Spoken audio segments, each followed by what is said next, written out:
Hey, Bruce. It must be Thursday. Most definitely.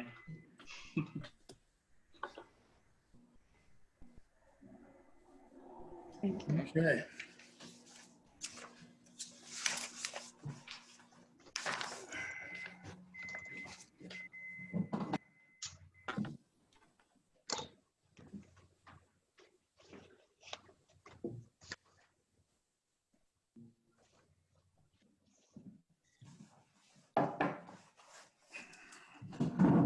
It's tea time, Val. In London, we're having tea right now. Yeah, well, in the factory, we have coffee. This is not a tea drinking crowd. One of my favorite clients has me get up and get to Boston, go over, take a shower in the morning at Heathrow, go to these meetings. Best tea ever at the London place. I really look for it at 3. Yeah. Well, I have some tea in the drawer, but we have free coffee here, so it Boy, that could be a real profit center for you, Val. it boosts morale.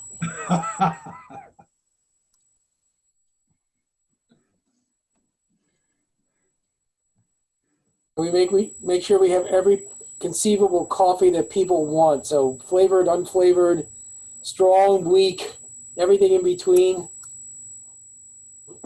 We've seen the same thing. There's donut, coffee. You Yeah. sit there going, what?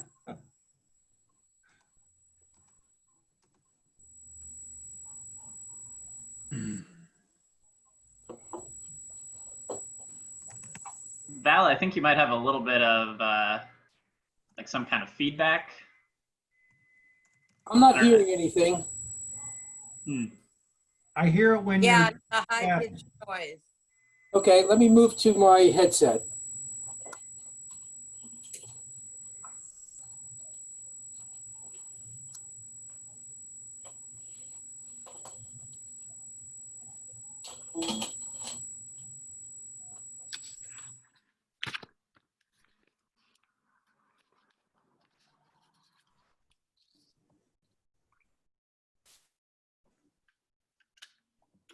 It's better already. Well, I muted him. How's that? Fixed it. Much That fix it? Yep. Okay.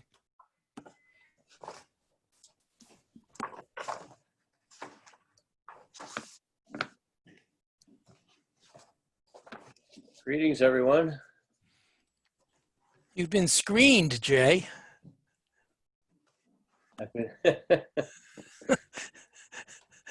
I'm present then, huh? Yeah, that's what your sign says, your little label on your shirt. Yes. That's good. Thank you. You're welcome. I'm not looking at myself. I'm trying to find the agenda. Good thing you're wearing around name tags in your house, Jay. Yeah, yeah. Or be screened in my own house. My wife's really tough. You go outside the house. You're getting screened when you come Can I back. take your temperature, Jay? It's my anxiety level, maybe. Yeah. That could be elevated.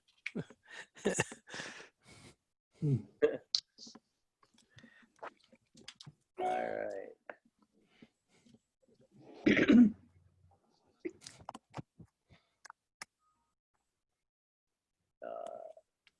And we're at 3:02, Bruce. Yeah, Jay, it's all yours. I'm going to kick us off. Let's kick this off. And how are we looking? Jordan, we looking good? Yeah, I think we're all good on the tech side. Okay, so thank you, Bruce and Jordan, for getting us arranged for today's adequacy and distribution work group. Let's take attendance, just for the record. I see Barbara Tremblay. Karen Keene, husband in the other room. Right, Bill Ardinger. Here in Concord, alone in this room. All right, that was a little hard to hear, just in case. Oh, sorry. Okay, it's okay, Bill. We got you. You're in Concord. You're back in Concord. Yes, sir. Val, Val Zanchuk is in his office in Jaffrey. okay.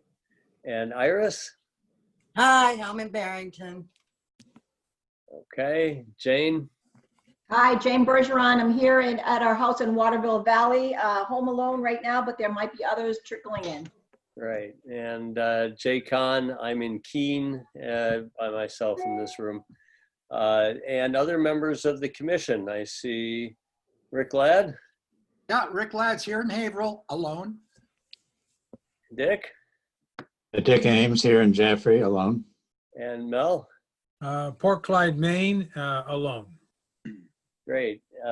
And then some of our support team from AIR, Drew. Hey, how's it going? Drew Atchison from AIR in Washington, D.C. Great. And Bruce and Jordan, there's any need to introduce yourselves? For the record, Bruce Mallory and Kittery Point, family members are in and out. Jordan Hensley, Dover. My fiance's in the other room, but just me here. Well, I'm the dog. And David Luno's joined us, our chairman. Dave Luno from reporting from Hopkinton with Ozzy the Long-Haired Dachshund. Yeah, great. And I want to welcome our guest, Amy Clark, who some of us have had the pleasure of working with over time. And Amy, we've been trying to understand some of the funding for education that exists outside of our adequacy distribution formulas. But if you don't mind, if you could cover both what is outside of adequacy aid and then what is inside adequacy aid to support school districts, I think that would help us then ask you some questions about school funding for facility upkeep and maintenance and improvements. Sure, happy to do that. Yeah, there's a little COVID interest here too, meaning that are you aware of aspects of facility needs that we may need to hit the radar screen for you or for this funding commission as we think about going forward. So okay, sure. That sounds hopefully great. teed up a few topics for you. That it does. Thank you. And would you like me to start off, or do you all have other meeting business to do first? You're at the top of our agenda today. I got that Okay. right, Bruce, right? Okay, great. So thank you all for having me. Again, my name is Amy Clark, and I'm the administrator for a program called School Facilities. Well, it's actually officially called School Safety and Facility Management over at the Department of Education. So thank you for having me. And I can probably talk all things building aid that I am familiar with. If it matters, I'm in York, Maine, and I have family in and out. But I'm on a headset, so I'm kind of alone. I don't know if that counts. I have a great sign that says where I actually should be, which is there on the beach, because it's been a little chilly though, so can't complain though. Let's see, I have a slideshow, and I think, I mean, we can talk about COVID first, but maybe we could talk about that after, or how would you like to do that? Please, I think go with your presentation. And okay. other topics then. I have a presentation. Am I already able to share my screen? Yes, you're all set. Okay, let me just try that out.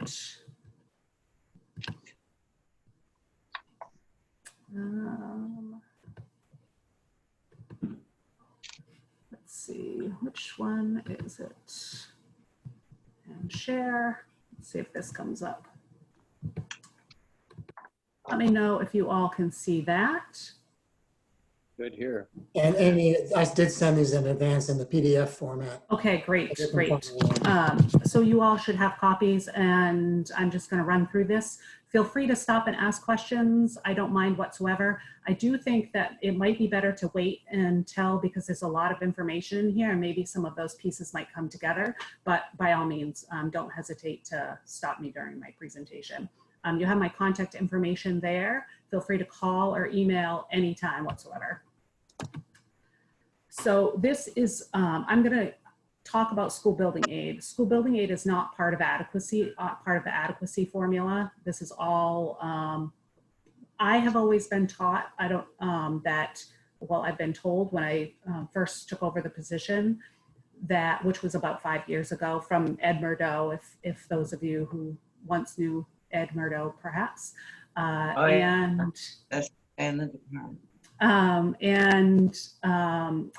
I had always been told that school building aid, when the adequacy formula was being developed, that they did not include construction costs because school building aid already existed. And so school building aid is really here for assisting public schools with the construction of K through 12 schools. And if you want to find out where the statute is, it's in RSA 198.15, as well as the education law regulations that support it. They're in ED 321, and they are considered the minimum school construction standards. You'll find that RSA 198.15 is actually several pages long. There's a lot of material that are in the actual law versus sometimes laws are somewhat vague, and then you have the rules that really further develop them. A lot of information is already in RSA 198.15. The rates for school construction, this is the state portion that assists schools with constructing a facility, range, at least they currently range from 30 to 60%. Those rates have varied over the years, but pretty much they have stayed between 30 and 60%. And they are a function of median family income and equalized valuation per pupil. The formula is actually relatively easy. I'm happy to discuss that someday, but I'll just leave it at that for now. They are a function of those two things. And the other thing kind of is important to know about the rate is that the average rate is about 38%. So you can see it's not like this linear relationship. Most of the schools are lower than 40%. It's a very few communities that actually qualify for the 60%, but there are definitely some out there.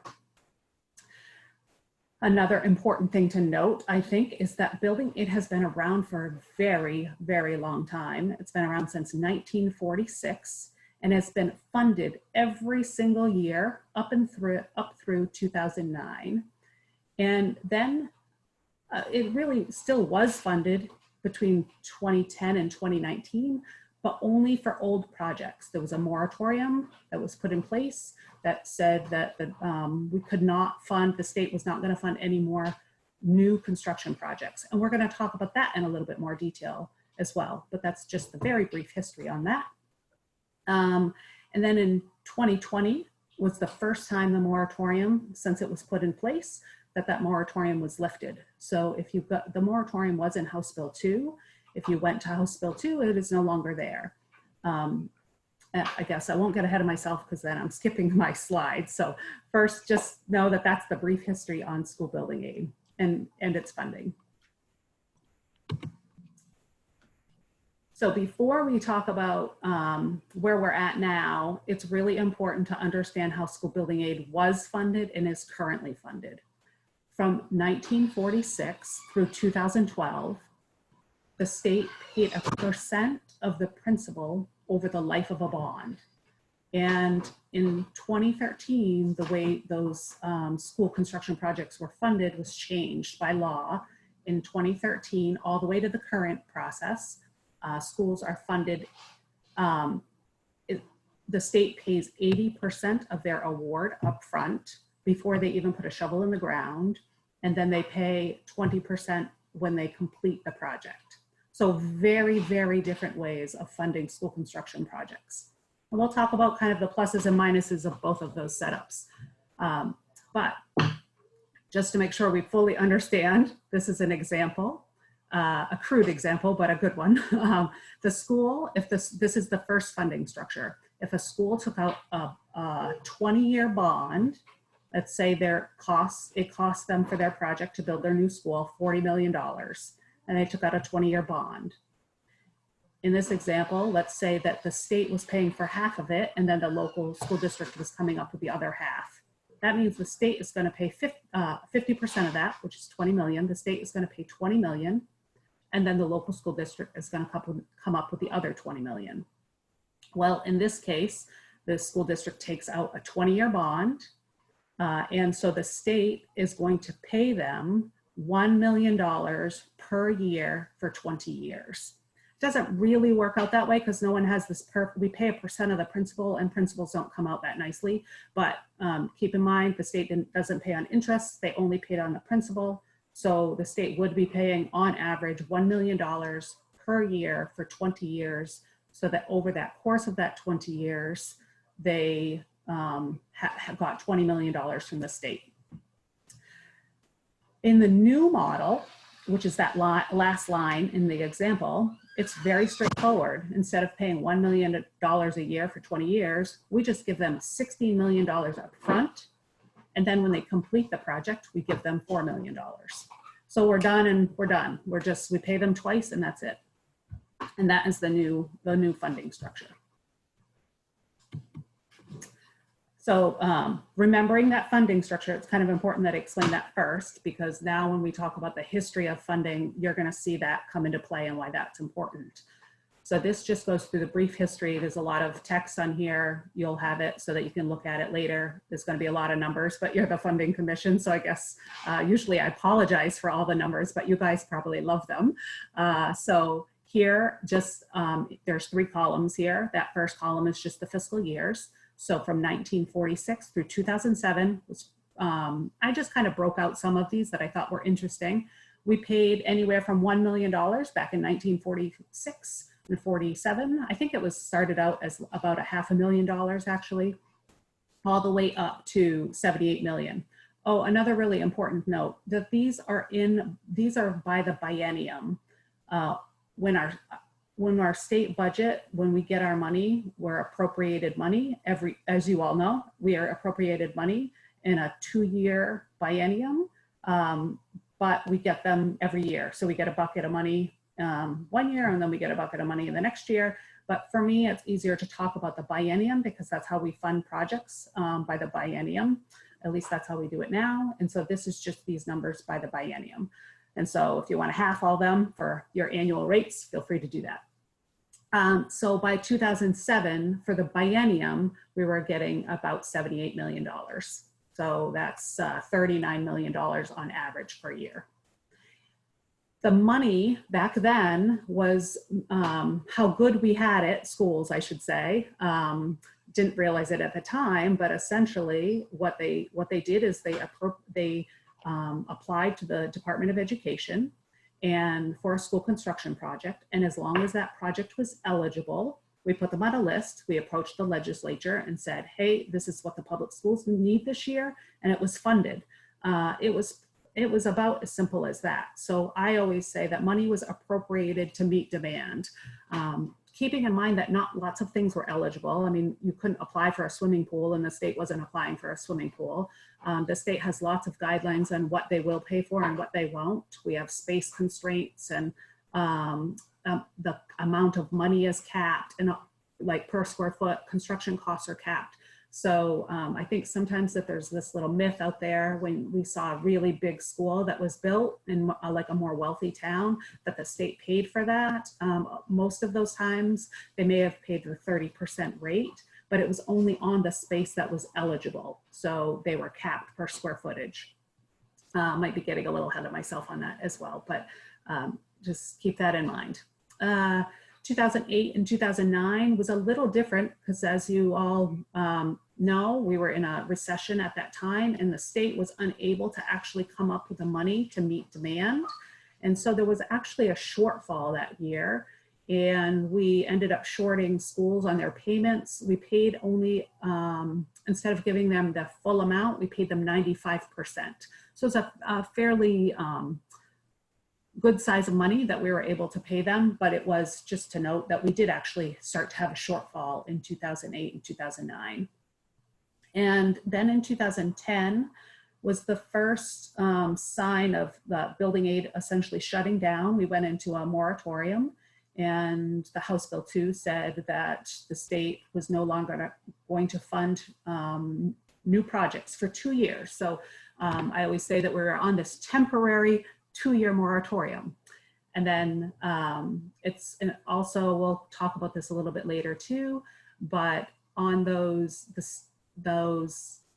that shortfall, the state couldn't come up with the $91 million that we needed to. And so the state took out a bond to pay for the schools bonds. And that practice is now prohibited by law, but what did happen in 2010, the state did take out a bond, which we are still paying on for those projects. And we'll see how that plays out in a little bit. And then in 2012, we're getting ready to lift the moratorium, but it did not happen. The state put another 2-year moratorium and said, we're really not quite ready to lift the moratorium yet.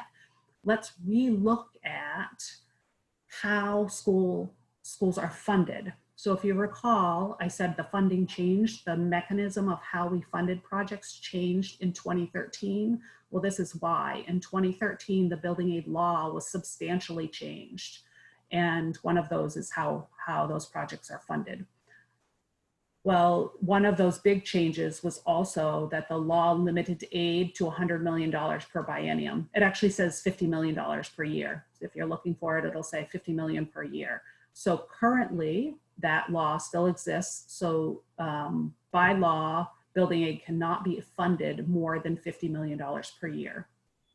That has had a bill to change that. I think probably Representative Flatt could talk a little bit more about that if you all want to hear more about it, but I think there has been a bill in the recent years to change that language to be a minimum of $50 million per year, but that has not passed. So we are still stuck with that limit. And so the rules were changed, or the law was changed. However, we are still, this legislature still decided to extend the moratorium. That moratorium was extended 5 more times for a total of 10 years. And so it was not until 2020 that the moratorium finally is gone from House Bill 2. Well, I've always said that we really didn't need the state to put on a moratorium. The legislature could just not give us money. That is kind of a moratorium. Just don't don't put any money in the pot that I can't issue any new projects. So just because the moratorium is lifted doesn't mean all of a sudden I have money to give to schools. So check, the moratorium is gone, but now how is it going to be funded, and is money going to be put in there? I believe that before funding was in the general fund, but this past biennium it was moved to the Education Trust Fund. So it sits in a different place now, which might help it protect it a little bit, perhaps. You all would know better than I would. However, in 2020 and 2021, the current biennium that we're in, $8.6 million was added to fund new projects, and we were able to fund 3 projects with that money.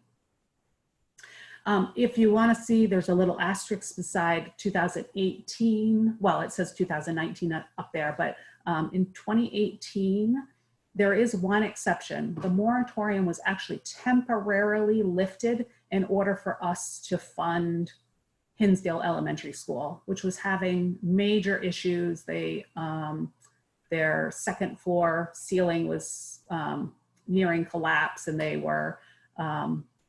worked to get that moratorium lifted so that they were funded, and the state funded a $2 million appropriation to fund their project. It wasn't official, like there wasn't this big application process for schools to apply because we were in a moratorium. So it's technically, we were not in a moratorium in 2018, but we didn't open an application process. So we were in a moratorium. Okay, so the reason why I explained all of this is really just to get to this graph, which happens to be my favorite graph. I have to, you can't tell, but I'm moving all of your faces to the other side of the graph so I could actually read it. Okay, so Here I have my tail graph. If you've heard about building aid, you may have heard the term the tail. The tail is what you're looking at there. I guess they nickname it a tail because it looks like a tail. And I call it more appropriately, probably there are obligated funds. And this is how much money, we'll talk about each piece of this graph in a second, but this is how much money we currently owe. Because if you recall, we used to pay on the term of a bond. So just because we didn't fund any new projects didn't mean the state stopped funding building aid. We were continuing to pay that obligated amount that we promised to schools on their bonds. And so just to kind of break down this graph, the darker blue, which is the bottom column, is those obligated payments to schools. And you can see, I didn't move you all over far enough here, 35 million. So we are fiscal year 2020, which is that first column, is we're gonna owe schools almost $32 million. Well, we did because 2020 has passed. We paid $32 million last year to schools. That was our obligated funds. That light blue bar that's stacked on top of it is an additional $11.5 million that we paid on that bond payment that we took out in 2010. What the difference between 50 million and that amount of money, because remember, we cannot issue more than $50 million worth of projects or new money, that includes the old projects as well and any obligations we have to pay. So if building aid was fully funded, we would get that dashed bar at the top.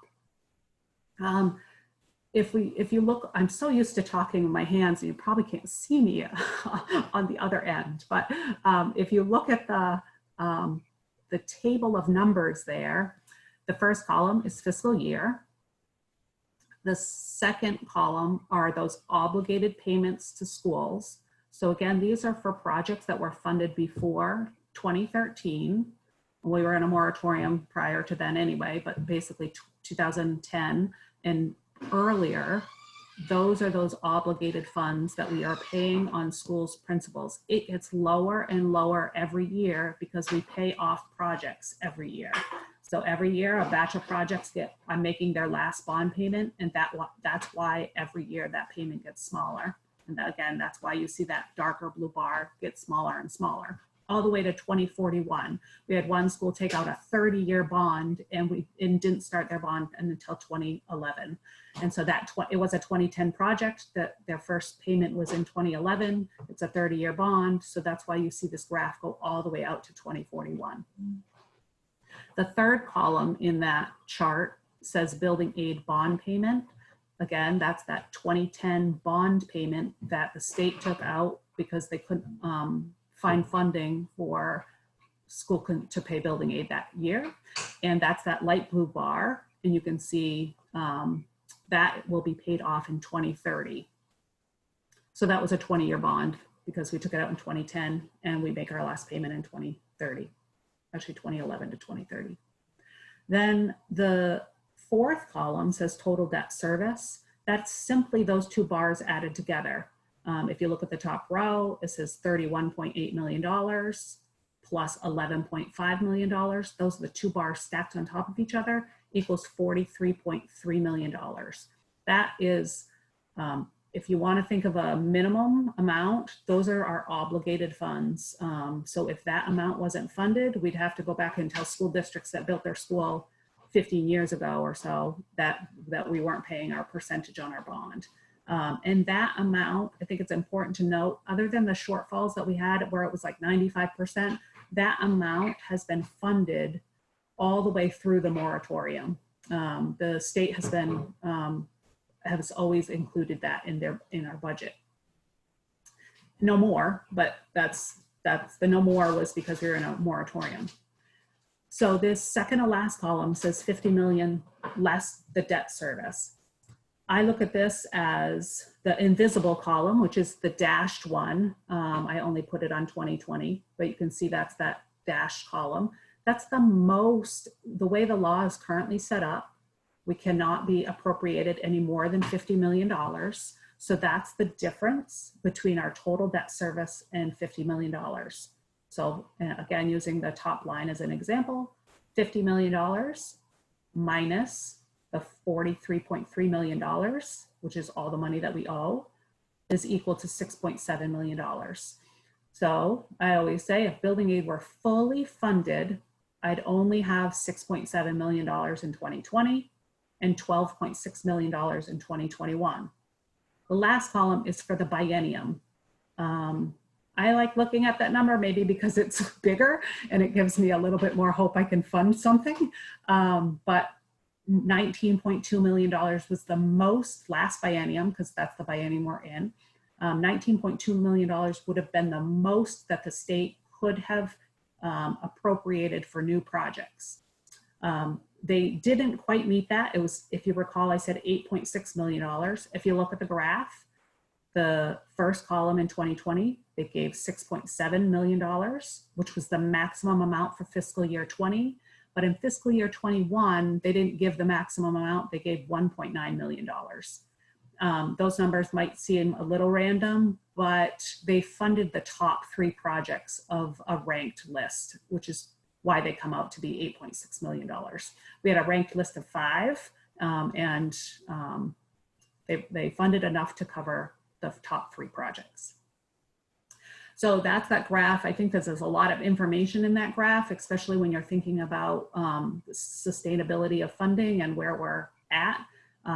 Now, keep in mind, we're not adding to the tail anymore. Instead, that $6.7 million will be gone. That money is all gone. What happens is we paid 80% of that first project, of those first 3 projects, and we encumbered the other money so that when they are finished, we can pay them their 20%. So all of that money that we were appropriated has to cover 100% of their award. So there's no tail anymore, unless the funding structure has changed. But currently the way it's written, there's not going to be any tail. We're going to pay off these blue bars, and eventually, I think the goal was eventually we would have $50 million a year to spend on new projects if we were to play out this model. And building aid was fully funded, which is a big if. Okay, so hold on, I gotta move your faces again. It's so exciting. Okay, so a few other things that I want to tell you about is the 2013 law changes. Again, building aid was funded, put in a moratorium in 2010 or 2011. And then in 2013, the school building aid laws were they were substantially changed. And these are some of the highlights of those changes. The cap, which I've been mentioning, it was for the first time ever capped building aid at $50 million per year. If you're curious, that's about where we were capping off in 2010. We were right about about $48 million per year we were getting to. So they capped it at $50 million per year. When you have a cap, now we have to have a competitive way for schools to apply for this money. And so now there's a competitive structure for schools to apply for that money, and projects are now ranked. Whereas before, as long as it was an eligible project, they were funded. Now they're like fighting for position to get ranked high enough to get the small piece of amount of money that might be available to them. And some of those criteria are, you rank higher if you're solving life safety issues, if you have ADA deficiencies, overcrowding. There's lots of different criteria that can give them points where they rank now. And excuse me. Yeah. I had her hand up. Do you want to ask a quick clarifying question? Oh, yes, absolutely. And just so that you know, because I'm sharing my screen, I really don't, I'm on this little small laptop, so I can't see the hands. So you just shout. Yeah, go for it. Quick clarifying questions now, big questions towards the end. Iris? You have to unmute. I said I'll wait. It's more than a quick clarifier. Okay, thanks. Keep going, Amy. Okay. Again, this fourth bullet I've already mentioned, that was the big change too. 80% of the award is done prior to start of construction, and the remainder of the award is paid upon completion. And there are no more tail payments. So those are kind of the highlights of those 2013 changes. Okay, so now I put this blank slide in here just to remind me that I'm really shifting gears. I mean, that is really building aid. That's the history of building aid, or at least what I can fit in a presentation. And now I just want to start talking about, let's just look at what do schools actually need. I mean, some states would pay for a needs assessment. We've taught, I've had conversations with other states about that. It costs a lot of money. And I did it for free. It might not be the quality that you're expecting, but here's your free assessment. So here's some information about our New Hampshire schools. We have about 450 schools. And if this doesn't quite match your data, it's because I took out all of the non-lease spaces, a bunch of charter schools lease spaces.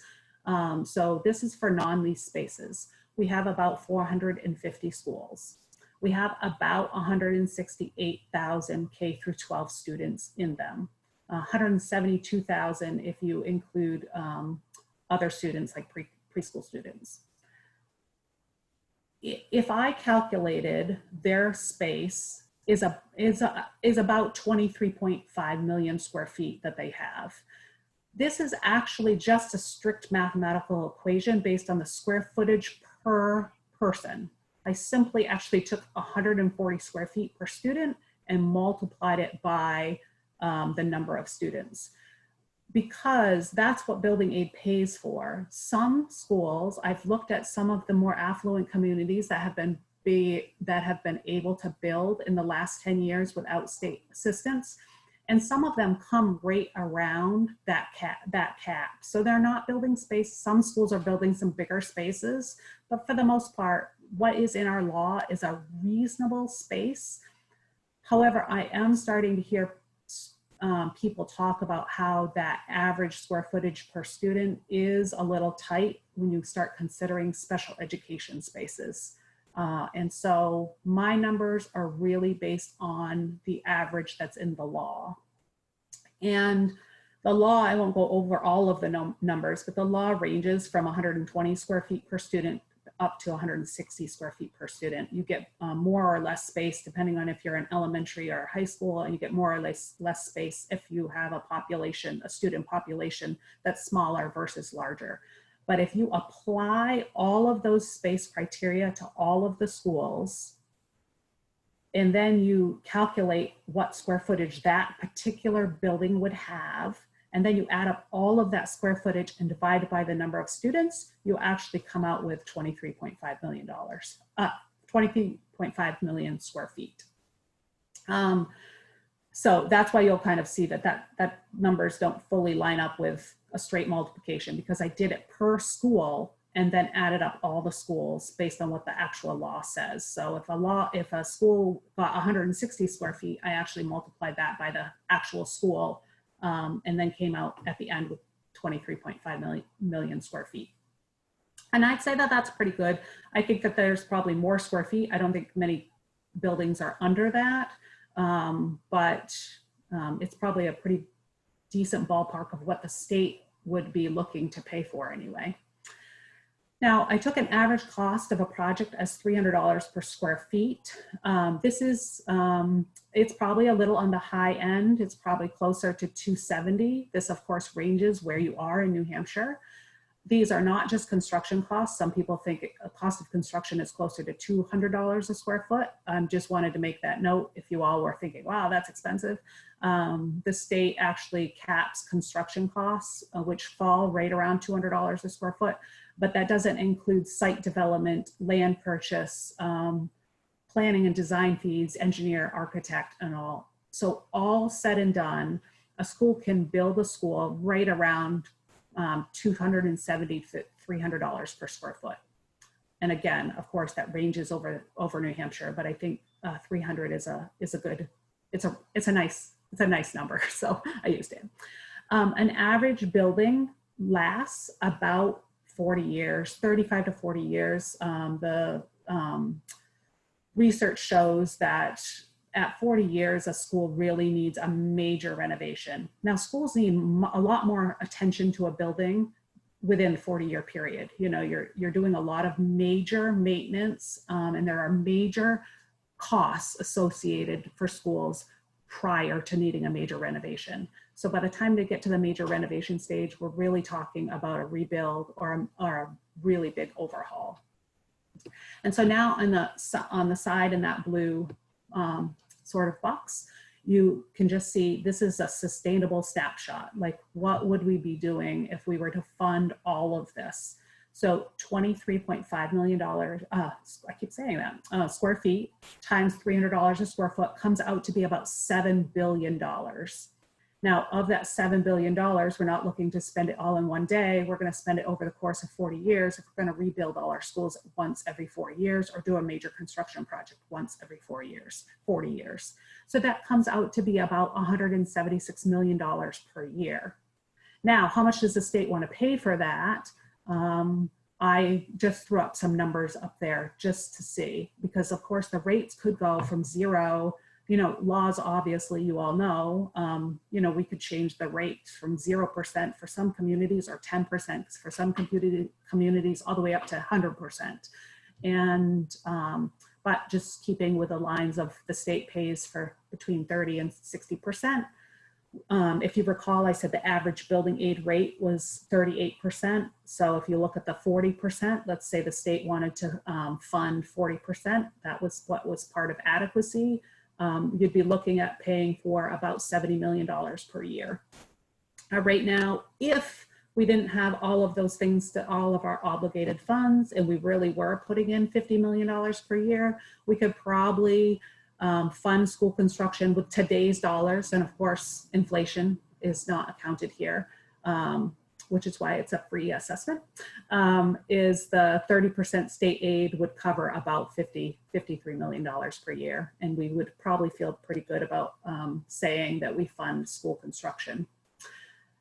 And the big sad part of this whole equation is that this is just construction costs. This is not what schools pay for maintenance. Maintenance is about 50. It's usually, the industry says that if you're spending a capital of $7 billion over the course of 40 years, you're probably also spending about $7 billion over the course of 40 years for maintenance. Roofs, boilers, things of that nature, replacing windows and doors and so forth. So that is my, my little snapshot that I thought might be helpful for you all. Now, if you're still good to listen, I'm going to continue on. If you need to cut me off at any time, let me know. But funding models, here is the first one, was the bond term that we talked about in the beginning. I just wanted to state some pluses and minuses for that funding structure. Again, that's where the state paid on the principal of the bond a specific amount, and now we have this tail. Well, yes, we have this tail, and that's what I think a lot of people didn't like, is having these obligated funds year after year.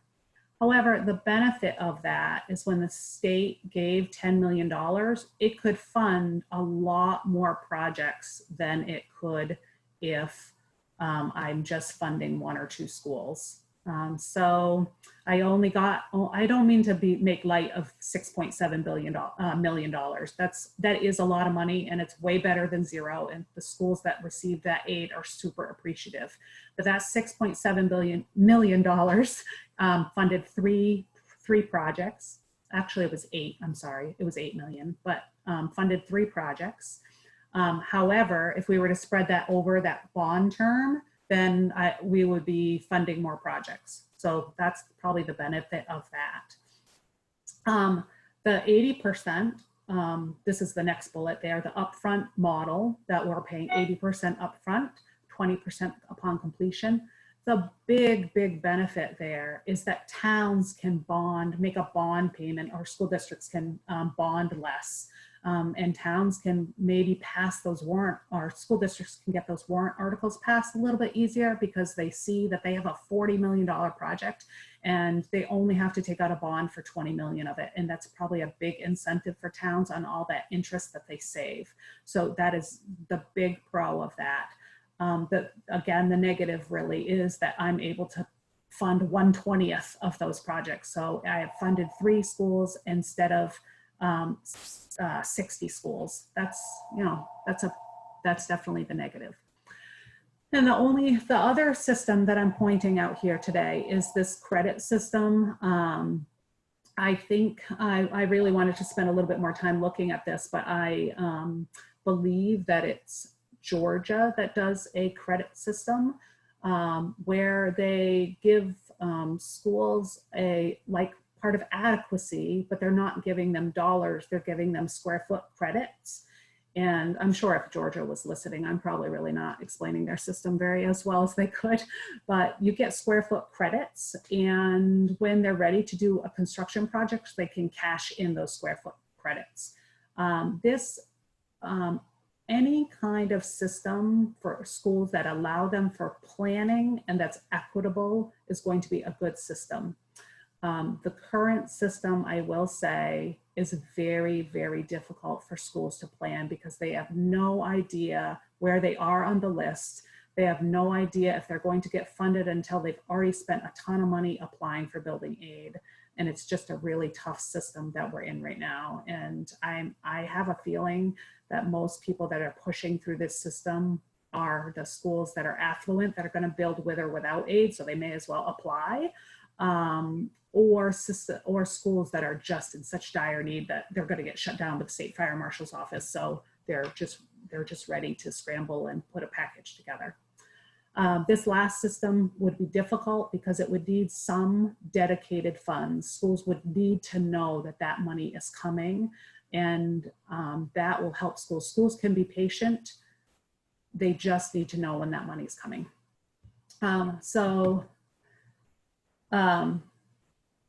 These are just odds and ends, and maybe I could throw COVID in here too. I don't want to really switch gears too much, but I also these are just a couple of things I wanted to point out. There was a public school infrastructure fund.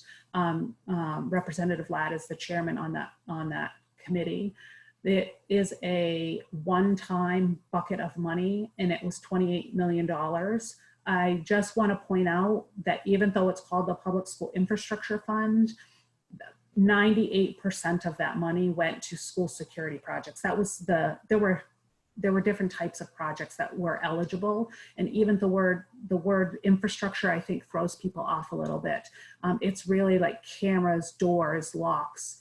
There was some construction like vestibules that people applied for, and that money expires in 2020. Schools were very grateful to have that money, but that is set to expire. So that's how that falls in. It is not building aid at all. CTE funding, it's important to note that all of my conversation today had nothing to do with CTE. CTE is funded totally on a different program. It's not even in my building. You probably all are familiar with CTE funding, but if not, I'm sure that we could get somebody to come in front of you, Eric Fraworth, that could come and talk about CTE funding. Lease aid. Also, I just wanted to let you know that there is a way for charter schools to apply for lease aid if they're leasing their building. That lease aid is capped in law to $30,000. We can't give any more than pay for. It says the law says that we can pay $30,000. I'm sorry, 30% up to $30,000. So those are the. Yep. Question. Per school. Per school. Yes. I'm sorry. Yes. Per school. And those are kind of the odds and ends. So those are kind of, and then I just wanted to give you just a short closing, and I'm not going to read all of this stuff to you. You can see it on your slides, but I did want to let you know that in 2016, I had done a survey to schools. It's again, my free services of a survey monkey survey. So nothing that some states will spend money to go in and assess schools. This was simply me asking schools how they felt about their school. I had, I think, I think it was almost like a 90% response rate. So a very, my facility guys are really, really good to me.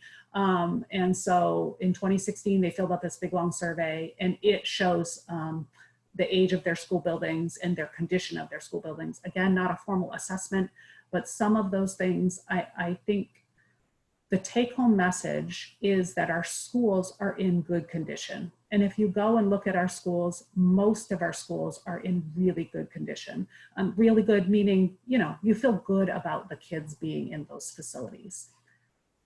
Building aid has been funded since 1946 to 2009. That is why our schools are in good condition.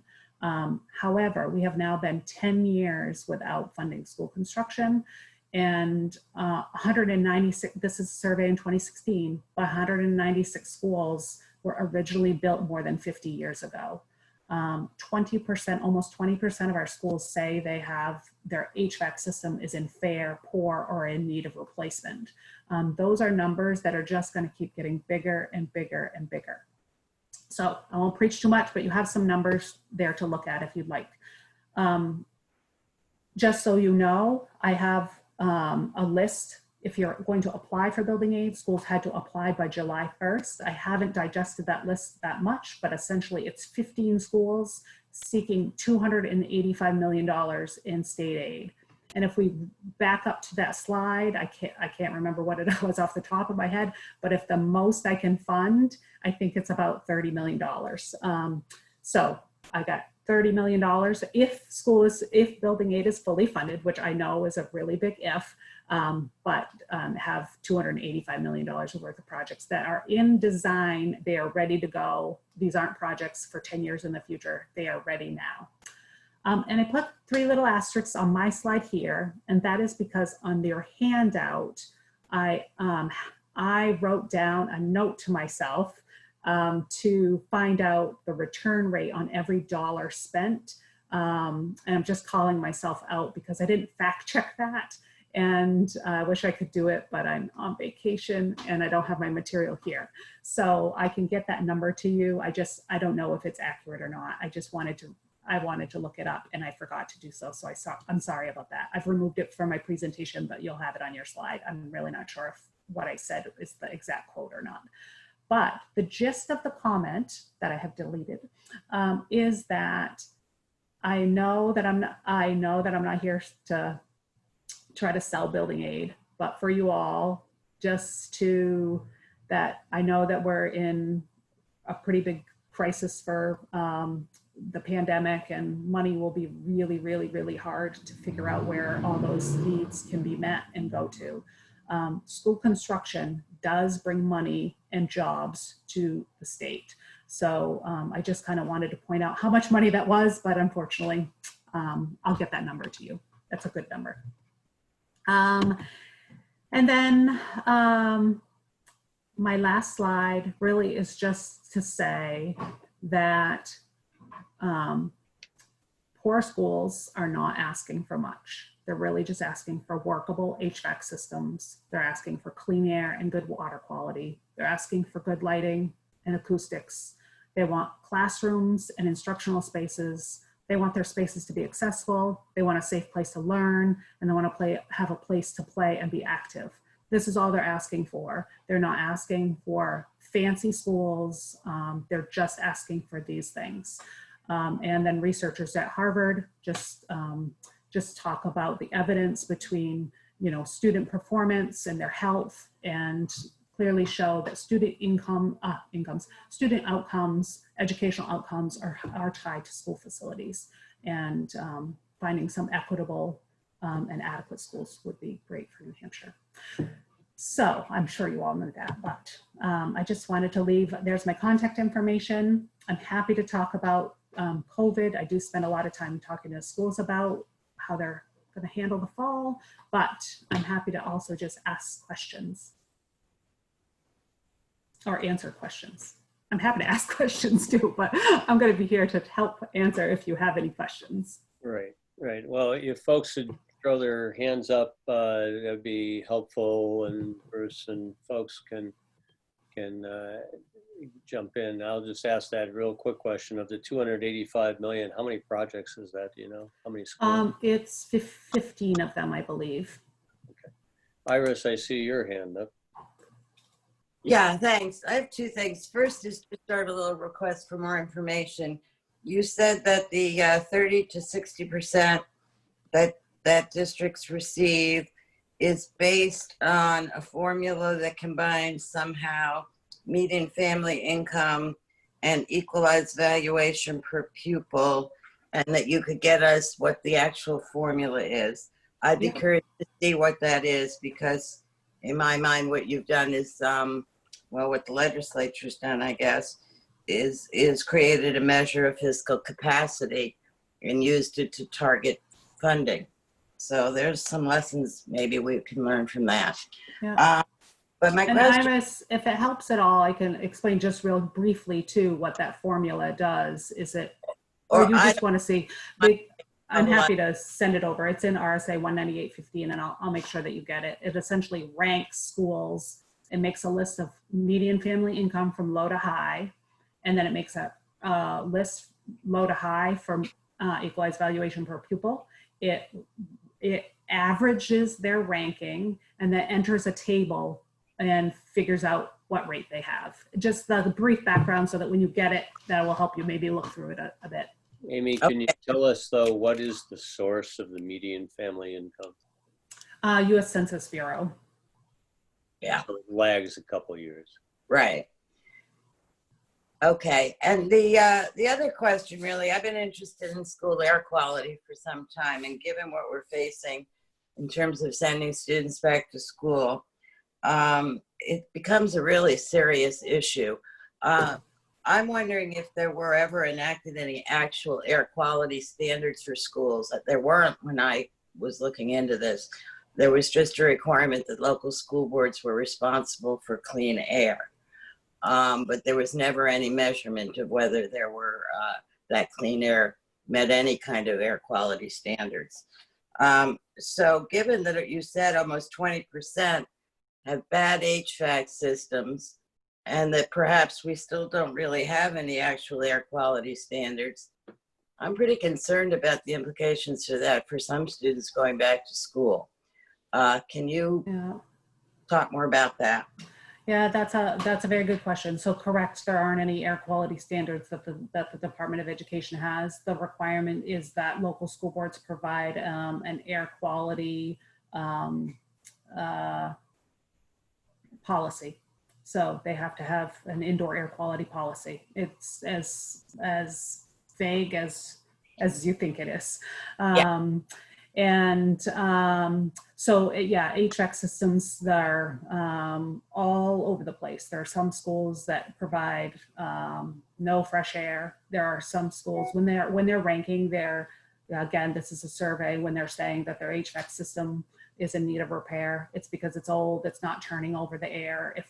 If they do provide fresh air throughout their schools, it's no longer doing so without having some problems. So, and as for relating this to COVID concerns, the schools have those same concerns. What are their requirements to turn over the air and provide fresh air for so many, they're measured, so many cubic feet per minute that they can turn over that air. Some schools are gonna be like, we don't do that. We open our windows. so yeah, those are valid concerns. Schools, all schools don't have HVAC systems operating enough to turn over and give fresh air at all. Do we have any idea how much it would cost to bring air quality up to the air quality standards we use for adults in workspaces? I don't know. I don't know that number. You know, yeah, some schools have sealed their windows because of, as a result of our 2016 to 18 initiatives. Mm-hmm. Yeah. Rick, I see a hand, and David, I Yes. see yours. Who else? I do have my hand up. Thank you, Senator. Amy, I've worked with you quite a bit on this whole process, and I think you know that I feel that facilities are the fourth leg in our seeking adequacy. But in 2013, we got rid of high performance standards and the incentive, the extra money which is available for a school district to do some of these things we like to do in terms of lighting, in terms of acoustics, in terms of HVAC, all that. We eliminated that. But in your looking at research on school buildings throughout this country, I have found, and I'm curious if you've also found, that schools that provide these types of standards that we've spoken to and we know we need to have in school, the achievement scores of students will increase by 15%. That's significant in terms of our achievement in schools and seeking those goals which we want. Have you seen any similar research to this? Oh, yes, there's lots of research that talks about and a lot of those educational outcomes, absenteeism. You can talk a lot about student outcomes as well, but they also say like staff outcomes too, like staff being healthier, less substitutes, so then the schools are paying less money that way. They talk about how you can, if you're in a poor school facility, a lot of times in order to attract teachers, you have to pay more salary-wise to compensate to get people to stay at those facilities. So those keep added costs as well. But actual student outcomes, whether they achieve better, this research strongly supports that. And I mean, you could just think about lighting and noise and acoustics and all of that stuff, concentration levels. We have schools that put in LED lighting and you go in there and you think they've painted the walls. It's like, oh, well, you got this fresh coat of white paint. And it's like, no, we just actually put in LED lighting. So yeah, I would, yeah, I think I had quoted in one of my previous slides, that quote from the researchers at Harvard have a really big study on education outcomes for students. Yeah, I think it's a proven fact that if we want to increase achievement, these buildings have to be modified and they have to change. And so, thank you very much, Amy. You're welcome. David? Thank you very much, Mr. Chair. And Amy, this has been a fantastic presentation. Okay, good. Really, really very, very informative. And I wanted to sort of go back on to a comment that you just made a couple minutes ago with regards to, and well, Iris brought it up, but with regards to air quality standards. And you mentioned that some schools don't have any fresh air at all.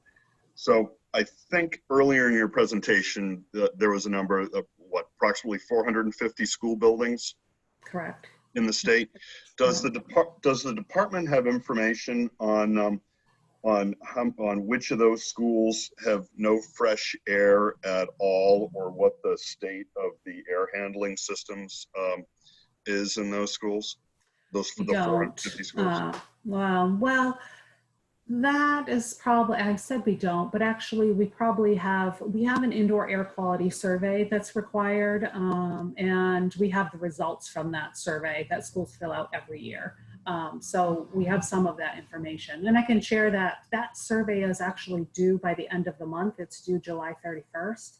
And if you'd like, I can share those results with the committee, and that'll have some information of what schools provide for addressing air quality issues. Will that data be substantially different than what was received a year ago? No, I don't think so. It shouldn't be. I hesitate because we did a lot of work on the air quality survey this year to make it more succinct so that I could actually share out data a little better, because some of our questions were a little ambiguous. But I can look to see for last year's results to see if they're any better. Is that data available on the department website? It is not. Okay.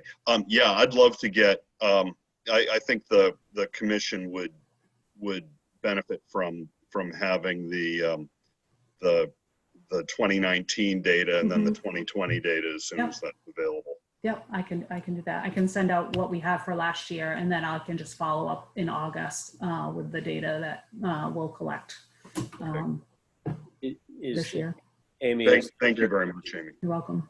Is that your anticipated date for sometime in August if you receive it in July? Well, I can share last year's data. The reality is that we do a lot of chasing around for schools to complete that data. Unfortunately, we do a lot of, you don't forget to put your survey, don't forget to fill it out. And so I'd like to think that I'd have it sometime in August, but it might only be 70% complete. And then we'll spend the next few months making sure schools submit that data to us.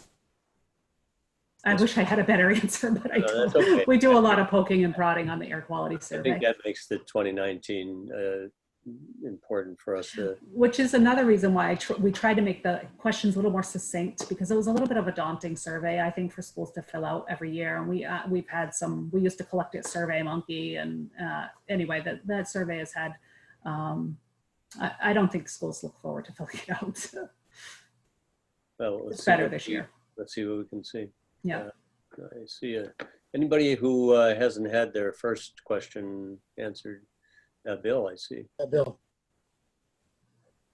Thank you. And Amy, great presentation.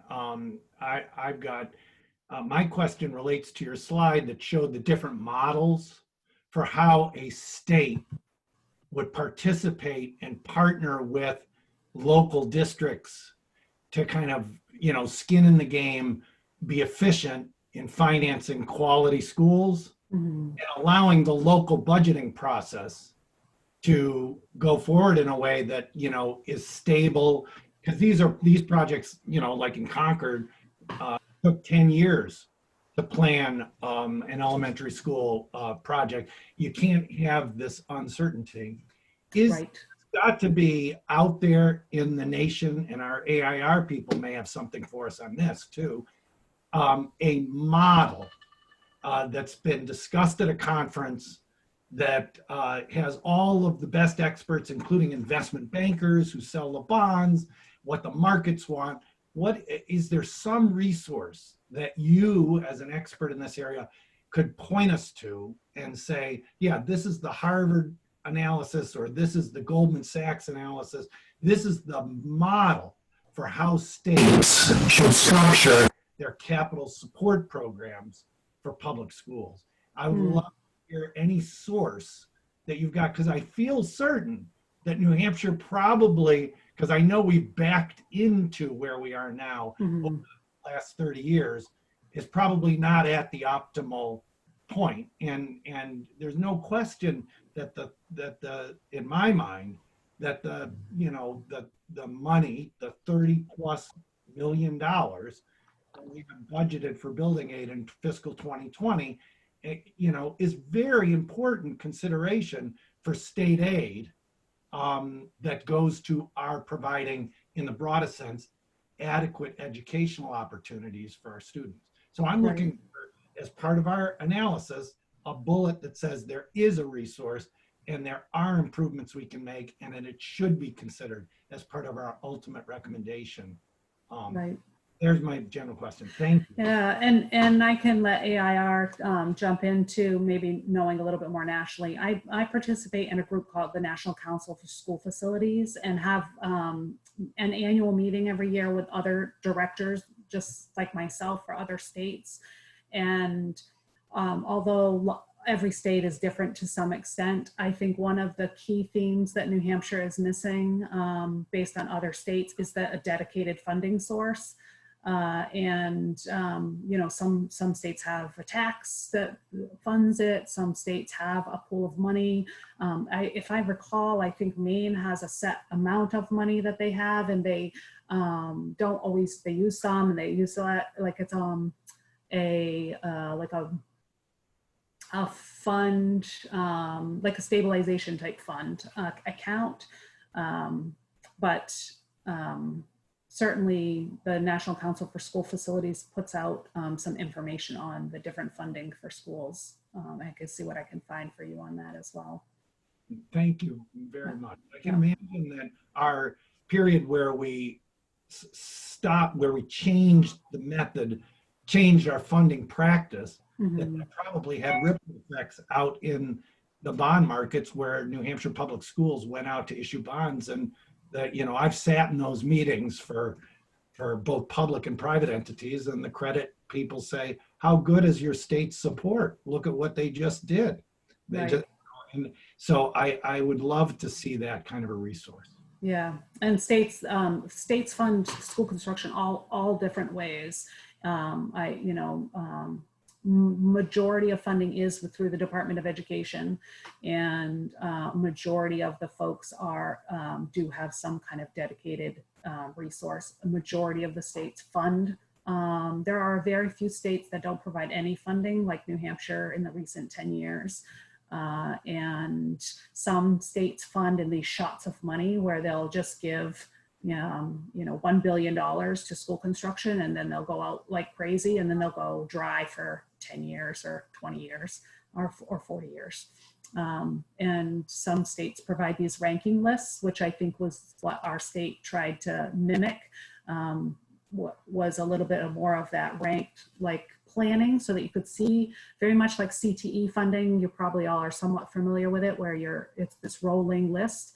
The problem with other states that do that, it's more like a 10 or 20 year snapshot, and the state ranks our list every 2 years when you apply and you're ready for construction. So it doesn't quite, it's not the same.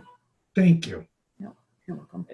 Amy, you've really covered a lot of ground today. I thank you a lot. There's one part of, we're going to need to transition, but I want to ask you about operating budgets and the adequacy aid formula that includes a certain dollar amount, and I think it's $350 a student, something like that, in the adequacy aid for building maintenance.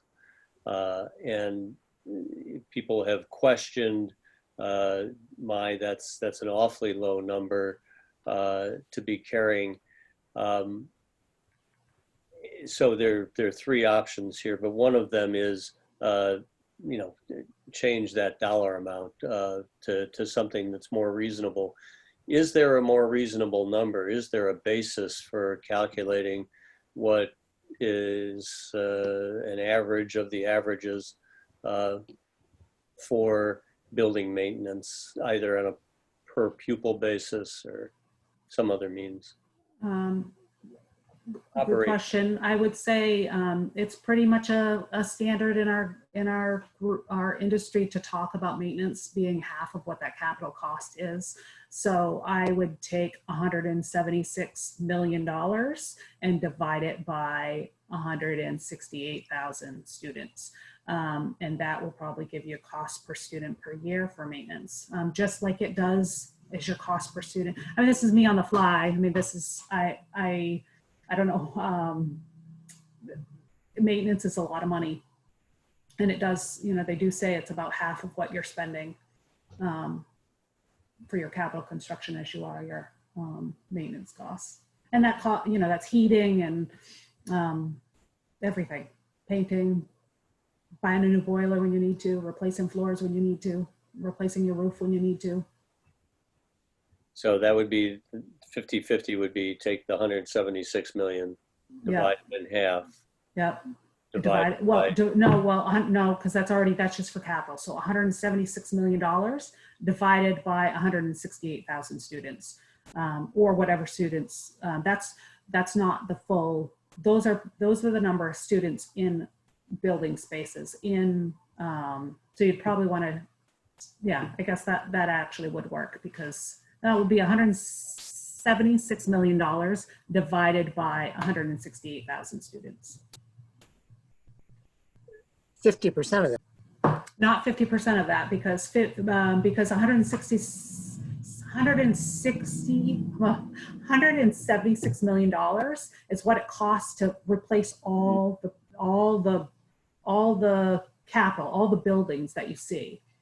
When I say 50-50, I mean that in the big picture, half of it is capital and half of it is maintenance. half of it is 176 million to build the building and 176 million to take care of it. That's what I mean by 50-50. So 176 for building, 176 to maintain it. Thank you. For a year, yeah. Which pretty easy to do that math, right? It's about $1,100 a student.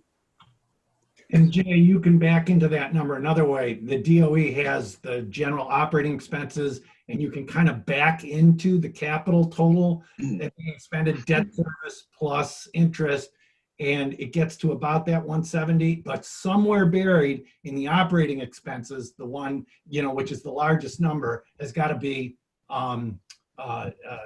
you know, maintenance, you know, and repair. Well, okay. Jay, Rick. I'd just like to add, this is another area, just like transportation, where we are funding operation and maintenance on a per capita basis in our schools. And if I have a high school of 200 kids or a building of 200 kids, what I'm getting for subsidy, back when we set this formula up at $3,456, there was $195 set aside for operation and maintenance. There is no way we're going to be able to do the things that we need now, HVAC, lighting, et cetera, with that type of money. And so it needs to be removed from within base adequacy and put it in as a categorical item somewhere so that it can be a grant and there can be accountability that the money is used for the needs that it's budgeted and appropriated for. Thank you. Rick, I think that's a good point. You know, because when you've got 450 school buildings, and you know, in one of the school buildings, maybe there's 300 students. Some years there's going to be 310 students. Some years there's going to be 250 students. You're either running that building, it's on, or it's off. And that, you know, and that building, I've forgotten what the industry standard is, but it's somewhere along the line of 1.5% to 2%.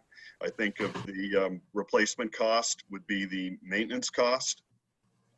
And I think that's another way of backing into almost that same number that Amy was talking about, that Bill was just talking about, and that Rick's talking about. Right. Hey, if I could just say one thing, I'm sorry. Amy, thank you. I was welcome. Really excellent job, very helpful. So I think your work is, and you believe that we need a dedicated and stabilized funding source. I don't know how you've managed this. I've been involved with the schools for 25, 30 years and have lived through 3 major constructions plus a career and technical center. And I know what it is. So thank you very much. So looking at a dedicated and stabilized funding source, but I also want us to remember that this does not include CTE, as Amy pointed out. And that's an important piece for us to remember, I think, as we go forward, looking at that construction, the technology, all of that piece. So this was excellent work, Amy. Oh, good. I'm glad. Thank you so much. Good. You're welcome. All right. Well, Amy, I think you've gotten plenty of compliments. Thanks for taking time out of your vacation for us. And welcome. That 2019 information, I think, is the only additional information that you're leaving this meeting with, maybe providing to us, which is a great credit to how thorough you were. And I'll also provide for Iris the formula that was asked for how the building aid rate was calculated. And anytime you have questions, feel free to email me, call me. If you want me to come again, just let me know. So I appreciate all you do. I know this is like this crazy big task. So good luck teasing it all out. All right, thank you. You're welcome to stay, but I think the beach may be calling. All right, sounds good. All right, take care. All right, bye-bye. I was going to say, if anybody has continuing questions, I think Iris did. Yes. Feel free to contact Amy directly. Please copy. Carbon answer. so we can track. Amy, I'm sorry, Iris, Oh, sure. do you want to clarify that? Just more of an answer. The Convale lawsuit folks have put that operation and maintenance cost at $1,400 per child. Right, and we should have some information about that. Bruce, you want to tee up the next conversation? Thank you all. Sure. Thanks. Thank you, Amy. Really good. Very helpful. You all would have received this really just a discussion paper or thought piece from me only yesterday, a lot to absorb here in addition to the materials we just saw. But what Jay and I wanted to do here is to sort of lay out what we think we know and where we think we might be landing, at least around a definition of adequacy, and then what we think might be the range of conversation or benchmarks around cost of adequacy. And obviously that prior presentation leads right into this in terms of a focus simply on what's the cost of adequacy for a reasonable facility on a per child basis. And on the one hand, building construction has been outside of the base formula for adequacy. On the other hand, we hear evidence today, Rick reinforced it, that there's a relationship between the quality of the facility and the child's experience of an adequate education and what the educational outcomes are. So these things are clearly linked in a way that was made even more obvious today. So I'm gonna walk through the 3-pager. I'm not gonna read it all, don't worry. I'm just gonna highlight what the sort of main points are here. And then we can dig into a conversation. And this thought piece really has 2 sections. One, the definition aspect of adequacy, which our work group has been focused on and the whole commission's been focused on. And the second is then what goes into costing adequacy. And our charge, if you remember back to our charge from the legislature that created this commission, didn't ask us explicitly to redefine adequacy, but we thought that we needed to start at that point if we were going to identify an equitable and fair funding formula for supporting what we might call base adequacy, plus the additional differential costs associated with student and community characteristics. So the references to adequacy show up in a lot of different chapters and RSAs. What I've presented here, I think, is a I'll say a 90% accurate summary of current statutory requirements and definitions relative to adequacy. At least the first 8 points on here.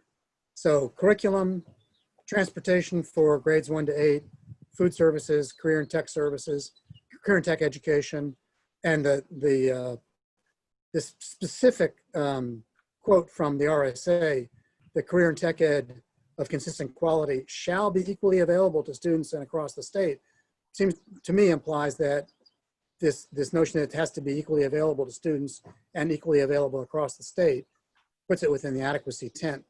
Special education, health education, textbooks and supplies.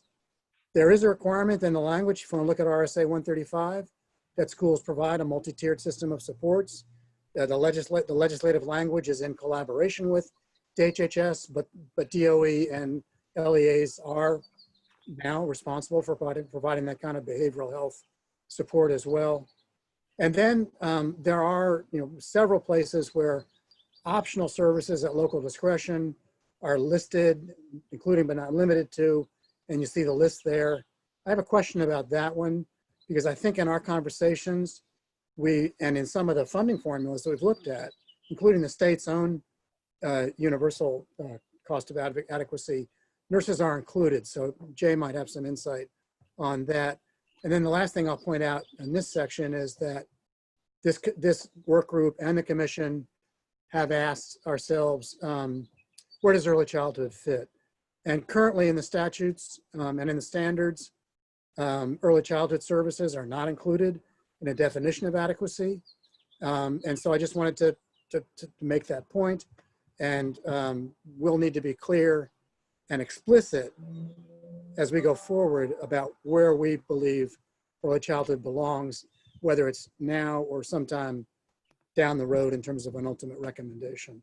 So I'm going to stop there on the definition piece before we get to costing. And let's clarify school nurses as a mandated or not part of what a school system has to provide for an adequate education.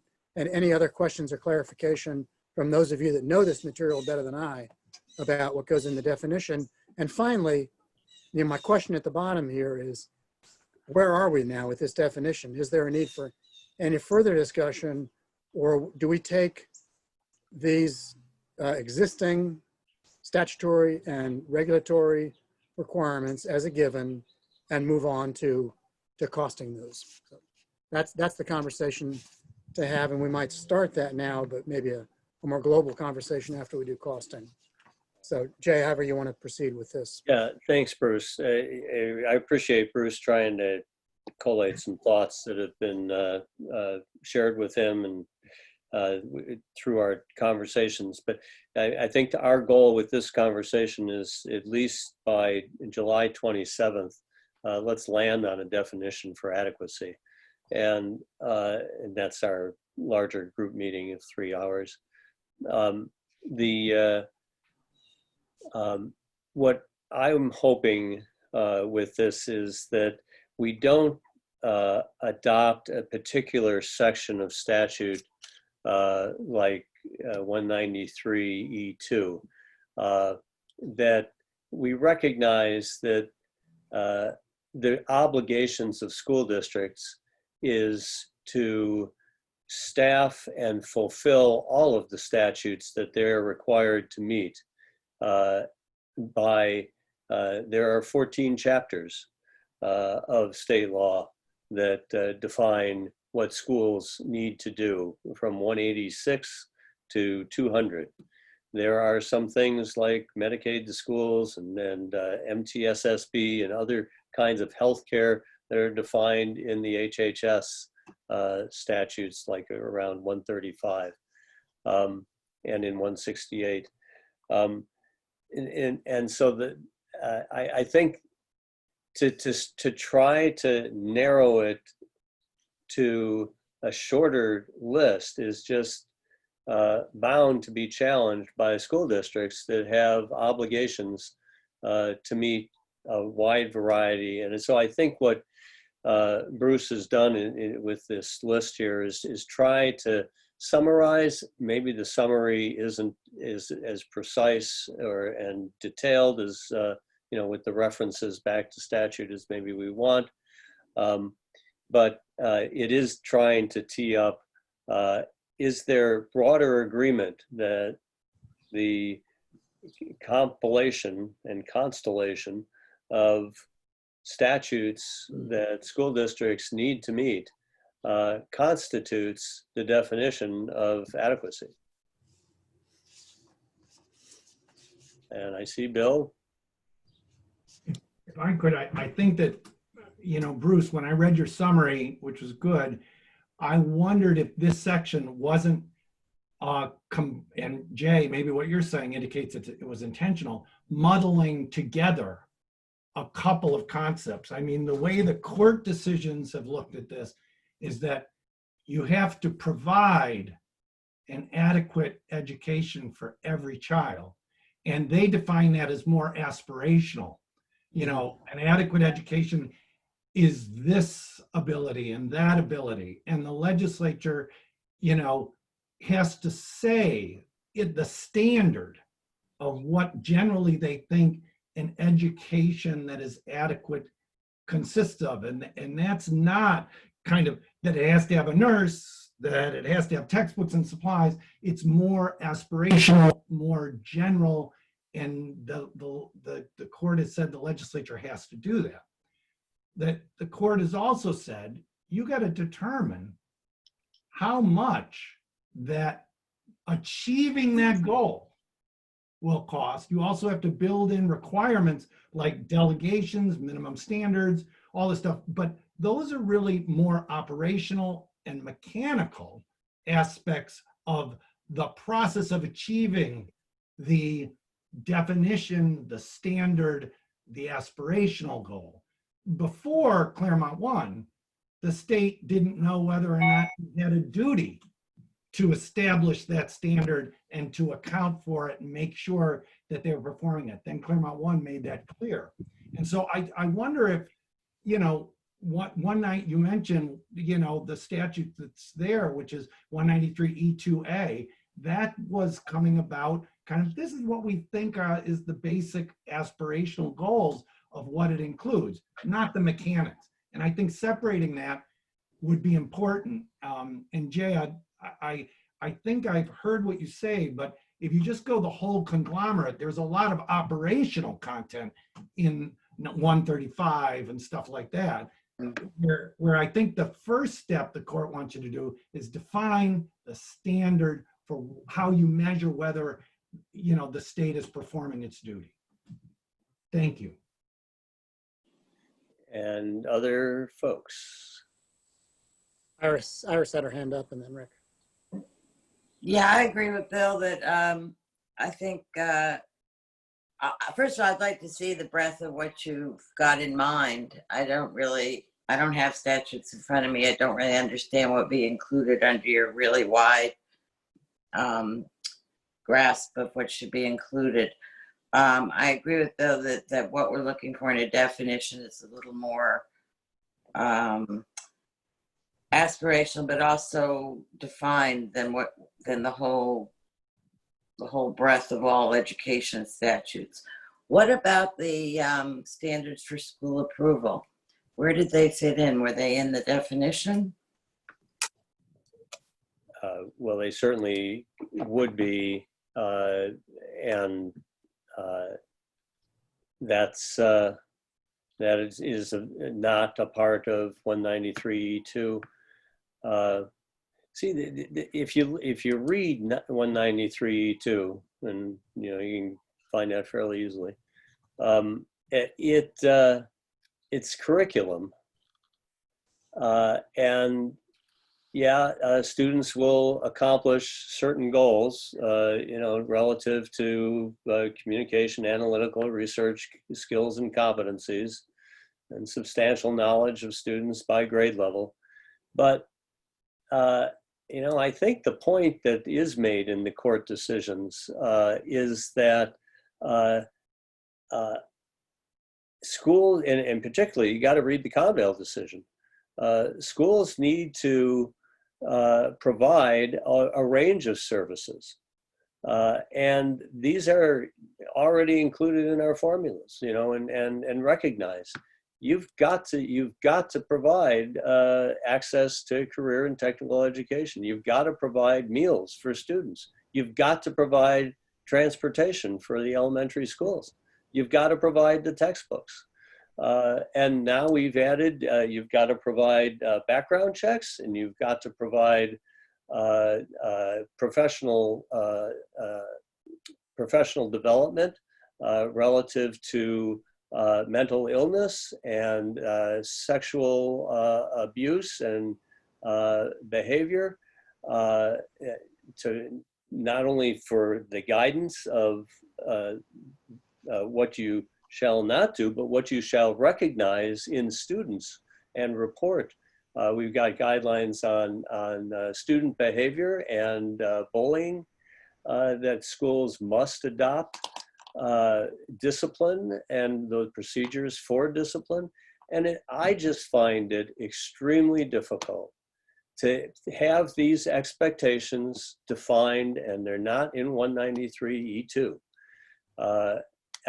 To have these as requirements for every school district to adopt policies and to administer those policies, and to not have that recognized as a part of adequacy and then what is base cost.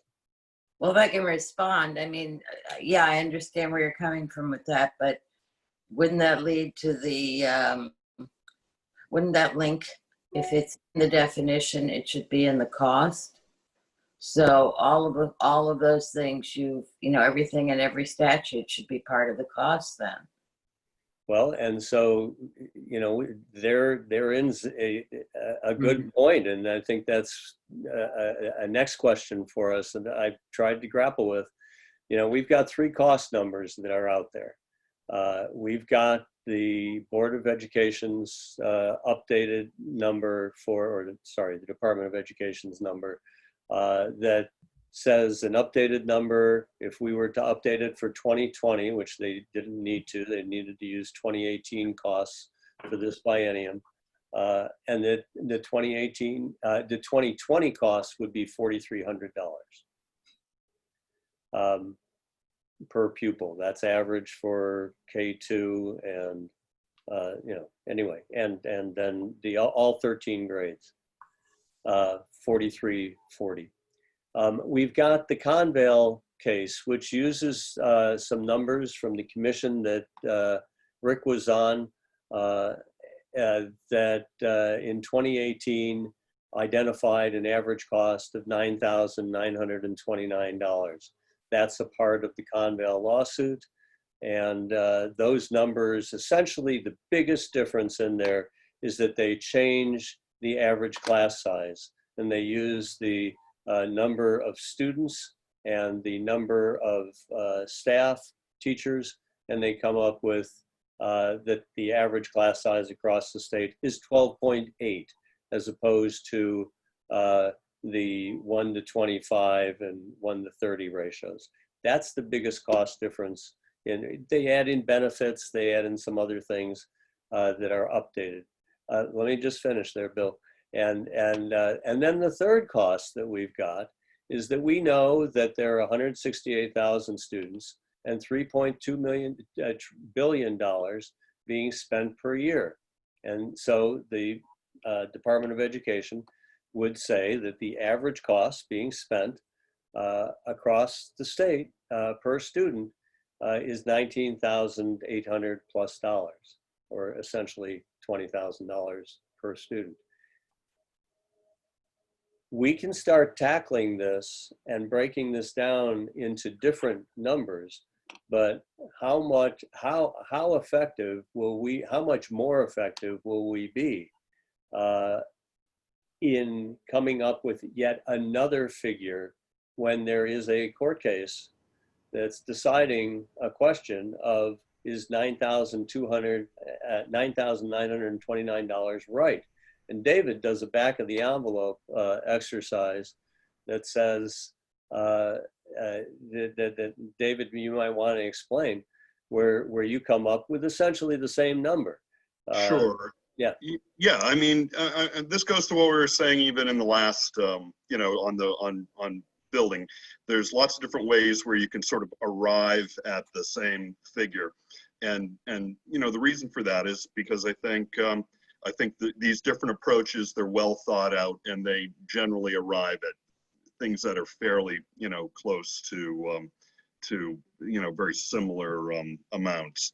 And I mean, I've been sort of saying, I mean, I'm concerned that if we go through the RSAs with a fine-tooth comb and we pull out everything that is required and cost it all down to the last penny, that we're going to fall into a trap. We're going to fall into to this trap where we've got precision without accuracy, and we're going to fall into this trap of, all right, now I add one more little thing, statutorily, and it all of a sudden becomes an unfunded mandate because it wasn't the 10,011th thing that was included in the cost model.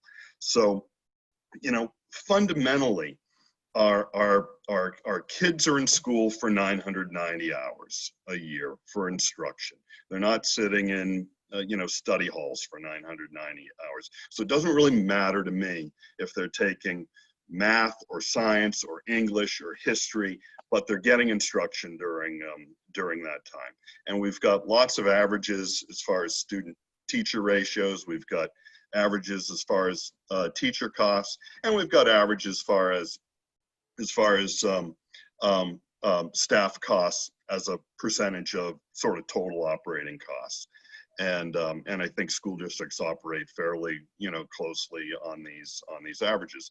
So even when you do sort of, you take an average teacher cost, you add an average health insurance, FICA, FUTA, SUTA, T-comp package onto it. You divide that by student-teacher ratio at 12. You divide that by 0.7, which would be the sort of 70% or staff costs, 30% or, all the other things. Then you roughly come out to about $10,000, which is within tens of dollars of what Conval did, and probably within tens of dollars if you combed through the RSAs and scooped everything out. So, what we can't get ourselves trapped into is a boil the ocean type of problem that is just unmanageable to do and isn't really going to get us any closer than other ways of doing it that I think provide a lot more ability to include new things as they come up, which we know new things come up. I mean, we got a new pandemic. We've got I was trying to come up with the wording for this, but it's readiness is really what it is. Whether that means blended learning or remote instruction. I mean, we're now being presented that we've got to provide remote instruction opportunity, and so that's really a readiness component. I mean, I've heard people say that the days of snow days are gone because we're ready. We've got the capability of providing remote instruction when we need to, and without redesigning our instructional model. And I don't think that's the objective of this commission. We should be able to put something in that is able to sort of roll with the punches on these things, and not factor in every nit that's in the RSAs, because that will change. For anybody that's interested, I'm happy to share the raw data behind this summary of summaries that I just went through. That we have a graduate student at Carsey has pulled this together for us, and he looked at constitutional language, that is court language, statutory language, and rules and regs in the DOE. And so what this is just a very high level summary of that. And it's not pretty because it is all over the place, as has been said, but I'm happy to share that. Probably should clean it one more time before we send it out, but it's a starting point. There is an empirical basis for this. It wasn't totally shooting darts at the wall. Okay. Bill? Bruce, I think all of these are in it, and I've been doing this kind of thing myself, cataloging all of this organic Streets of Boston spread of requirements that are involved in the delegation of education authority from the state government to the local units. That's right. I think the fundamental problem, and Dave Luno's comment, is we're mixing two steps. One step is to define what an adequate education is, and that is, Dave, for example, in 193.2, that every child, every student shall have skill in reading, writing, skill in mathematics, sound wellness and environmental practices. Now, how those are effected by districts and the state over time will change as COVID comes up. But the definition is a standard. It is not the details providing for the elements of what a particular district will require. I think that you don't want, the test is ultimately from the court's perspective, is that in the future, someone can come in and say, I've been denied my adequate education. And the standard will be what the legislature established. The court will see, does that standard match the constitutional obligation? And then does the proof show that the kid didn't get skill in reading, writing? I think that there's kind of like, it's two separate processes. One is aspirational and more general. The other is mechanical and operational and costing type stuff. And we don't want to mix those two. Yeah, Bill, I'd suggest you look at 193 E3B because if there's anything that's been updated most recently, it's in that. And therein, it doesn't matter if you're elementary or secondary, those are all the content areas. It's reinforced in rules. Anyway. Yep, and I think that is more this general. This is where we've got competing statutory language, right? Or complementary, and that you know, whether you're looking at the core of the onion or the outer edges, the onion is a compilation of a whole lot of things. Yeah, even textbooks. I found textbooks and supplies are mandated in statutory language, and then they're listed again under optional services, including textbooks. So, we've got a lot of schools that are moving towards the. What's a textbook? Yeah, right. What's the new term called? Well, there's digital textbooks. There's right, but the community colleges have moved towards it. I'm just forgetting what it's called, but well, learning management systems. I mean, you know, whether you're on my course or Canvas. The open books, open textbooks. Open textbook, you're right. Yes, I've been looking at the same thing, going through the lists and going through. Bruce, this was wonderful. I know this was quite an effort. And when I read it, I've looked at it obviously many times over the years, but as I looked at it, still for me, coming back to what's not there. And you're right, this needs to be somewhat dynamic because things change. We know that. But what is not there is issues around technology, issues around facilities. Do we want, and then of course I still, as you know, you all know by now, the preschool, pre-K. We talk about it, are we or are we not going to rock the boat with that? So I started looking at the definitive different rules and regulations and did the same thing, made a list. And then I got so lost, I went back to what Bill is talking about, pushing back and saying, what is it, the outcomes that we want our students to have? And even prickled a bit with the word adequacy, but. It's a terrible word. It's a terrible word. Yes, That's not one of us want to provide adequacy. Hard time with it, always have. But I still started saying, oh, but facilities isn't in there. And what about technology? And so I got lost in it again. So I'm really enjoying what you're all saying. And Bruce, I appreciate this to kind of put some things together for me. So thanks. Rick, did you have a? Yeah, I did. Thank you, Senator.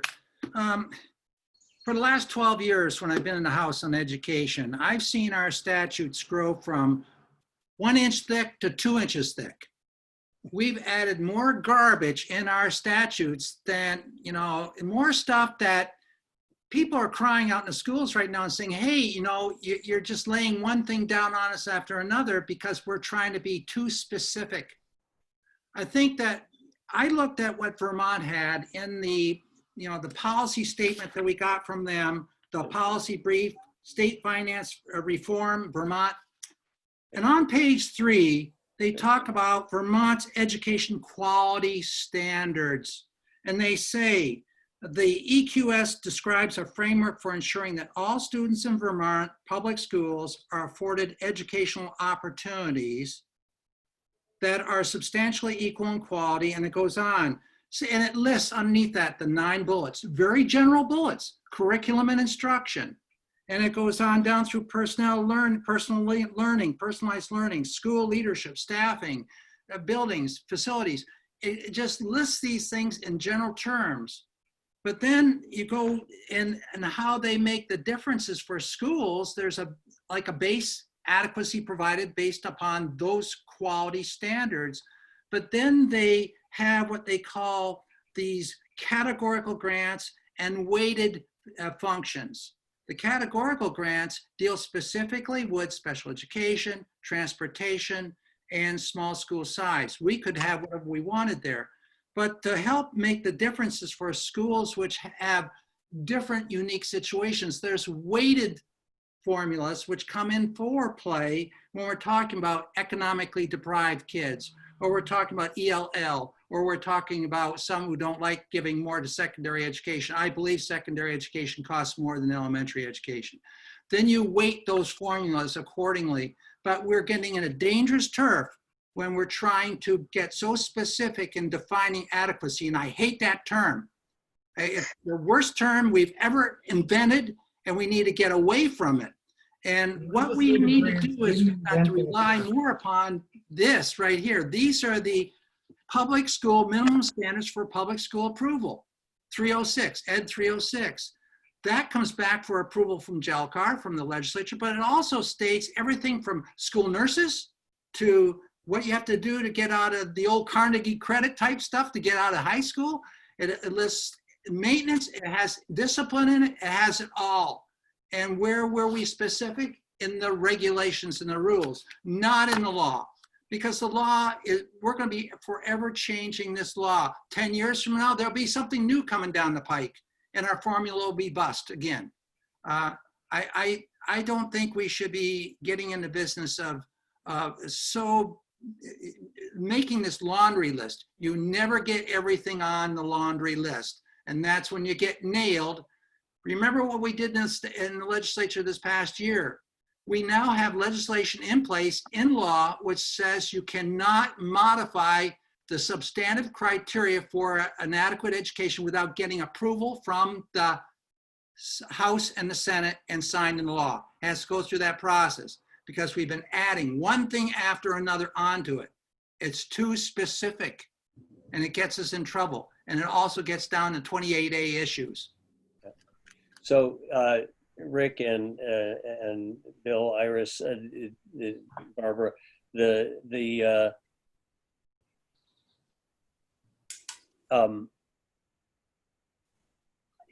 we've been saying in other conversations, we need to push back on the courts. The Constitution requires us to provide an opportunity for an education. It doesn't say anything about adequacy. I think that the opportunity for an education is the broader compilation.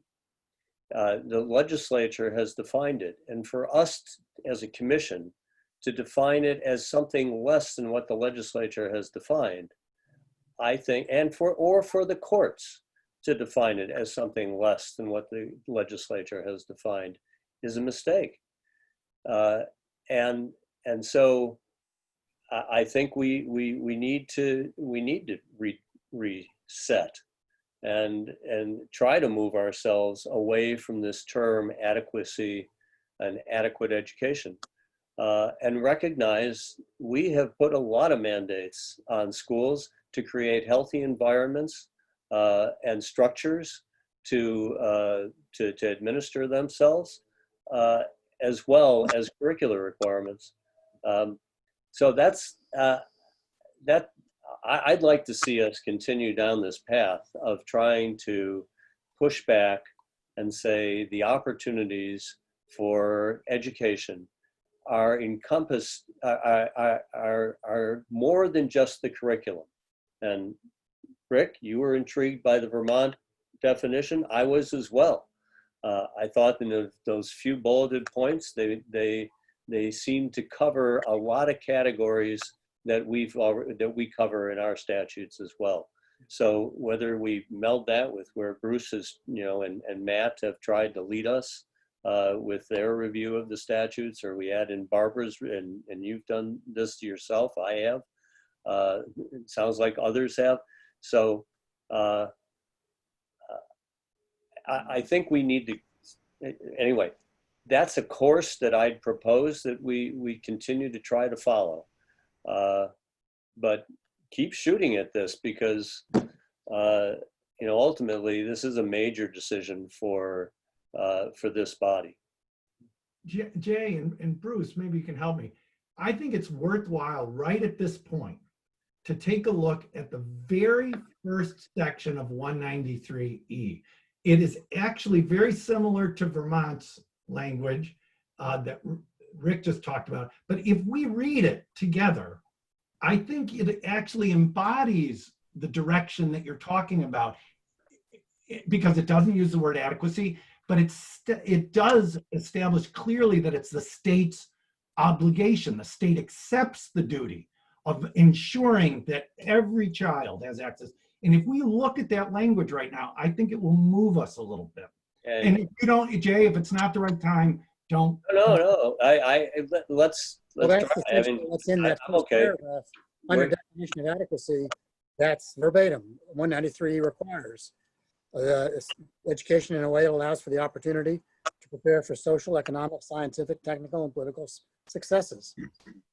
Is that what you're referring to, Bill? Yes, those policy and purpose. And then importantly, Bruce, is that the second language, it talks about, it actually then acknowledges that the court has required us to use this unhelpful term that the public doesn't quite get and legislature may not adequate. And we acknowledge that the court used it, but through an integrated system. I think that the language in that 193E1 is very simple, very pure, and establishes a foothold that I think accomplishes what Jay wants. It's like a mission statement. But then the legislature is required under these court cases to get into the process of determining what is the cost of doing this. And that is a more technical, Jay, that's more detail oriented. But I think on the standard, 193E1 is a good statement that provides the basis, Jay, for kind of what you're saying. Yes, I think I think it'd be worthwhile.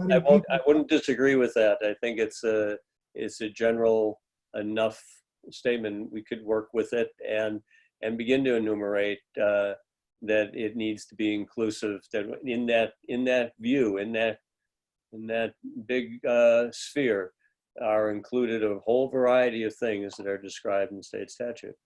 Yeah, I would only caution that we also I don't like the term adequate. There's a lot of ed terms that I don't like. I don't like the word regular. I don't like the word special. But just sort of getting past that for a moment, if the court's saying that the legislature's obligation is to define, cost of an adequate education and fund it, then I have no problem with using the language that Bill was just reading from, but we've got to map it back to what our constitutional requirement is. And I'm not, don't get me wrong, I'm not saying, and I don't think I heard Iris saying this when she led the effort in 0708. There's two separate tasks. One is to define the standard, which is more aspirate. The second, I'm not denying that we have to do your, I have some comments about the cost part of it and the details, but we have to go through that exercise in order to meet what the court has written, I think. And so, but they're two separate things, and to muddle them is creating a problem for the state, to defend the statute in future litigation. It's creating litigation risk, and I don't think you want to do that. Right. I think we're in agreement on that. I want to point out, when Rick mentioned the minimum standards, I thought we changed the name to the standards for school approval to get rid of that other bad word, minimum. So let's refer to them as the standards for school approval. I think that's exactly what Vermont is referring to in their education quality standards, or whatever name they gave it. They gave it a more positive name even than school approval standards. The opposite of minimum. But it seems to me that there's a tie between the definition of adequacy and the standards for school approval. And I agree with Bill that there are two different steps here we may be modeling. I guess that's it for now on my end. Yeah. And I don't, the intent here wasn't trying to model and accomplish both steps in the same. The intent is to address a first part of both the committee's charge and this work group's charge, which is develop a definition of an adequate education. My problem with this section is how dependent, one is the circular argument about standards, minimum standards for school approval. It becomes circular because those standards are defined in rules, as Rick was defining, and so we've got this, which is setting up what and we know that it's rules, it's laws and rules that make up the standards, right? But I also notice in here that how dependent it is on school curriculum without acknowledging the supports that are necessary for student success. And that's different for every child, and that's why it's complex to start to narrow it. But I think to not start to include some of those other elements necessary for student success. So that's where I challenge this definition. And if we want to say that in providing for a comprehensive definition of, and maybe we ask for a change. I don't think we can. I suppose we can change this anyway. Policy and purpose are exactly that. And you know, sitting on GELCAR and becoming familiar with this, policy and purpose is supposed to be that which defines everything underneath it. This doesn't define the everything because of the way that its dependence on defining what is the curriculum without recognizing the other components. That's my problem with it. Jay? Yeah, Rick. If you read further in 193E and get down to 193E2A, the content of an adequate education, Right. That definition is very narrow compared to what Vermont has. Our definition talks about these subjects: English, math, science, social studies, arts education, and it finalizes with technology education and information and communication technologies. What do we have? We've changed the wording around a little bit now, but we have these particular categories. It's a very narrow focus. So then what do we have to do to integrate other aspects of what we as a legislature see as what schools should have inside to provide that quality education for kids? We add one thing after another. And so now we're searching, and when I work with Angelo down in the, in the legislative services and writing bills, he said, Rick, our statutes are a total mess. Nothing's linked to, everything's linked to something else, and there's contradictory, and then you see all this stuff that then you see another place where it says it's all optional. So we got to be very careful and not get too specific. But I think that whole A through I, I'm looking at an old statute, so we may have more than that under the content. That's not just the content of adequate education or quality education. There's a lot more to this game that's not said here. And this is what's trapping us. So I think, and it was, I think it goes back to when Bill was reading from that statute a few minutes ago. To me, the words that jump out of that is, it's not the A through I or all that. It's the every student. Yeah. And the every student in Berlin is very different than the every student in Hanover or the every student in Claremont. And the legislature has the power to make those assessments, in my view. Right, and when you take that it's the same cost. And when you take a look at how we do that right now, it's a very, very tight number. I mean, we've got a base, and then we've got these little things that we hang off it that don't really move the number. They don't at really all correlate. There's no R squared. And when you take, when we take a look at the brief we were looking at this morning, and you saw the difference between Rutland, Vermont and Norwich, Vermont, almost a factor of 3 Yeah. in terms of that. So I know I'm sort of jumping from adequacy to cost, but a large variance in that. And I think that's probably what Drew and the team are working on. So Jay, I'm gonna have to, I actually have another call following this one that started a Yeah, few minutes. I need to shift in a few minutes. We're just starting to touch on cost. I think that's actually more straightforward than this conversation about adequacy and definition of adequacy. Thank you. As an educator, I also think the word adequacy should be banned from the lexicon. That's somebody else's pay grade. So we do need a conversation about cost. My question, I guess, back to this group and to Jay is, do we want to move into that at the deliberative session on July 27th for the whole commission, or do we want to at all try to squeeze in another conversation within this group about cost prior to July 27th, which would probably mean a week from today if we stick with our kind of Thursday pattern.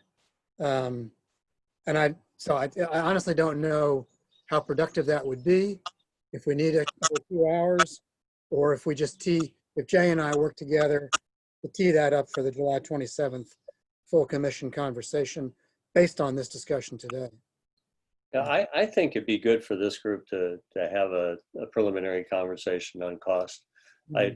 And so I'd be game for the 23rd and try and aim for the same time here to talk about it. But I would ask us, because Bruce, we do have information out there. We can define the costs through the Conval lawsuit, which actually all the Conval lawsuit did is take legislative numbers, right? That came both from LBA and from the study commission in 2018.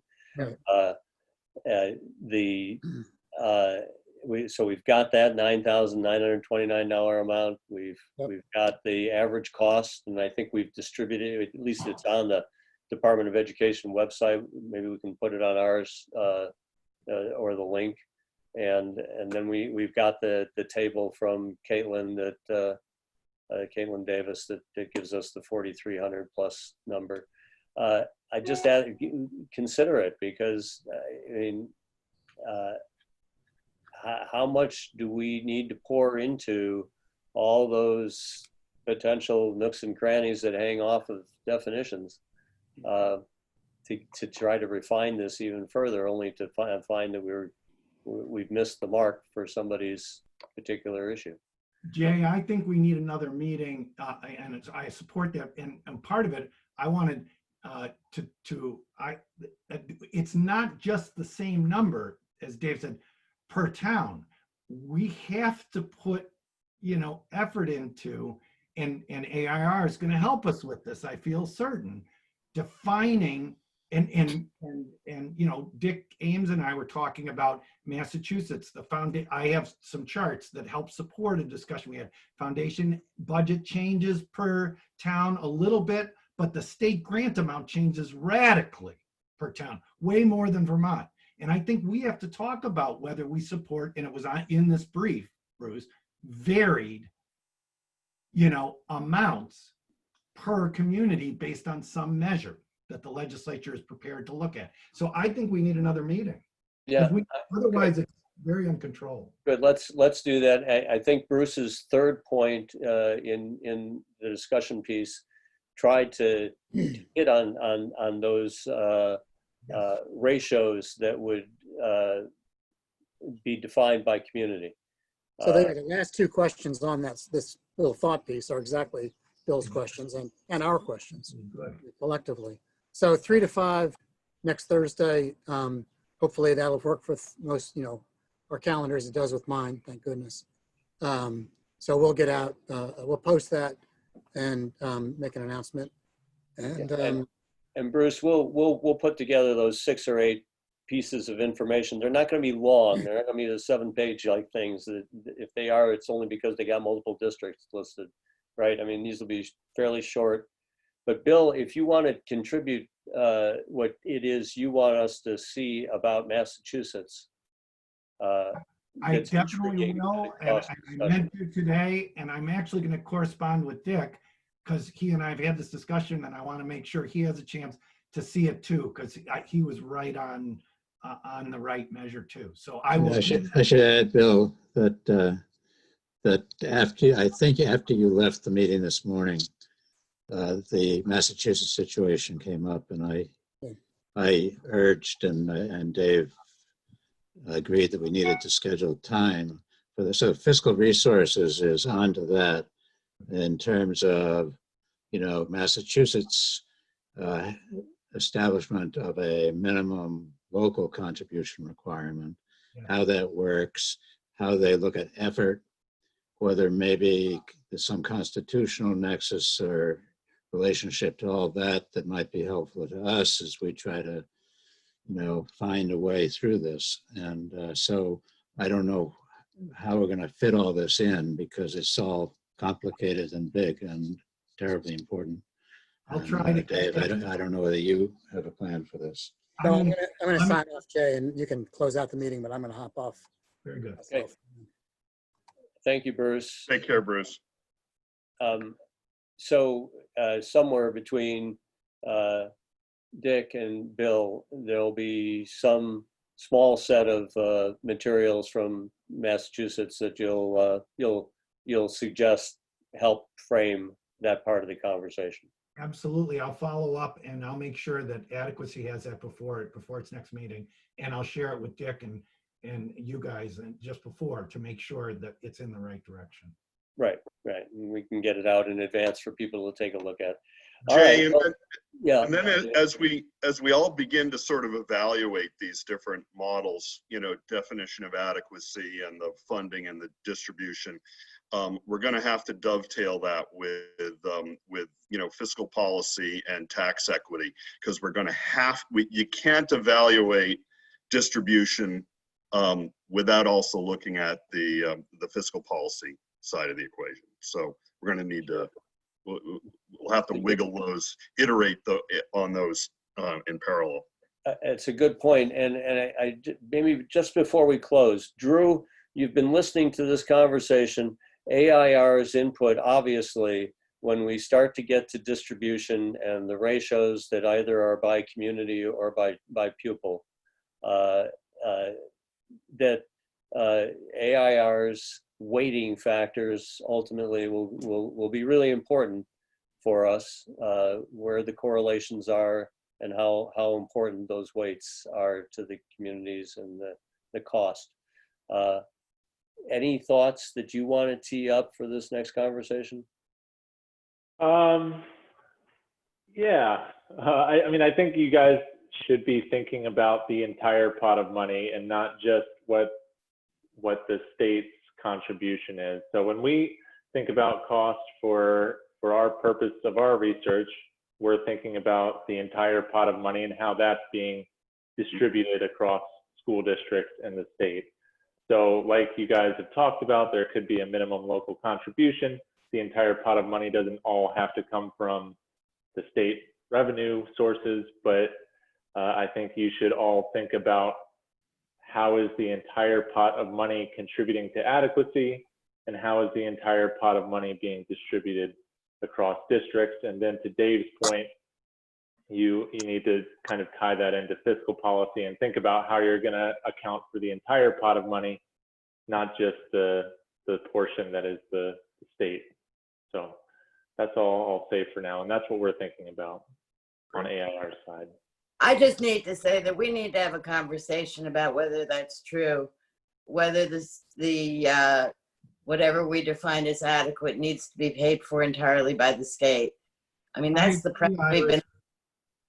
premise we've been operating on legally, and if we're just going to throw that out, we need to have a conversation before we do that. I agree. If I may, I totally agree that we need to have that conversation, and that's almost exactly what I said earlier today. So Bill, I said that you would be dancing in the streets to hear me say what I said. And I'm so sorry I got taken off. You can replay it later, Bill.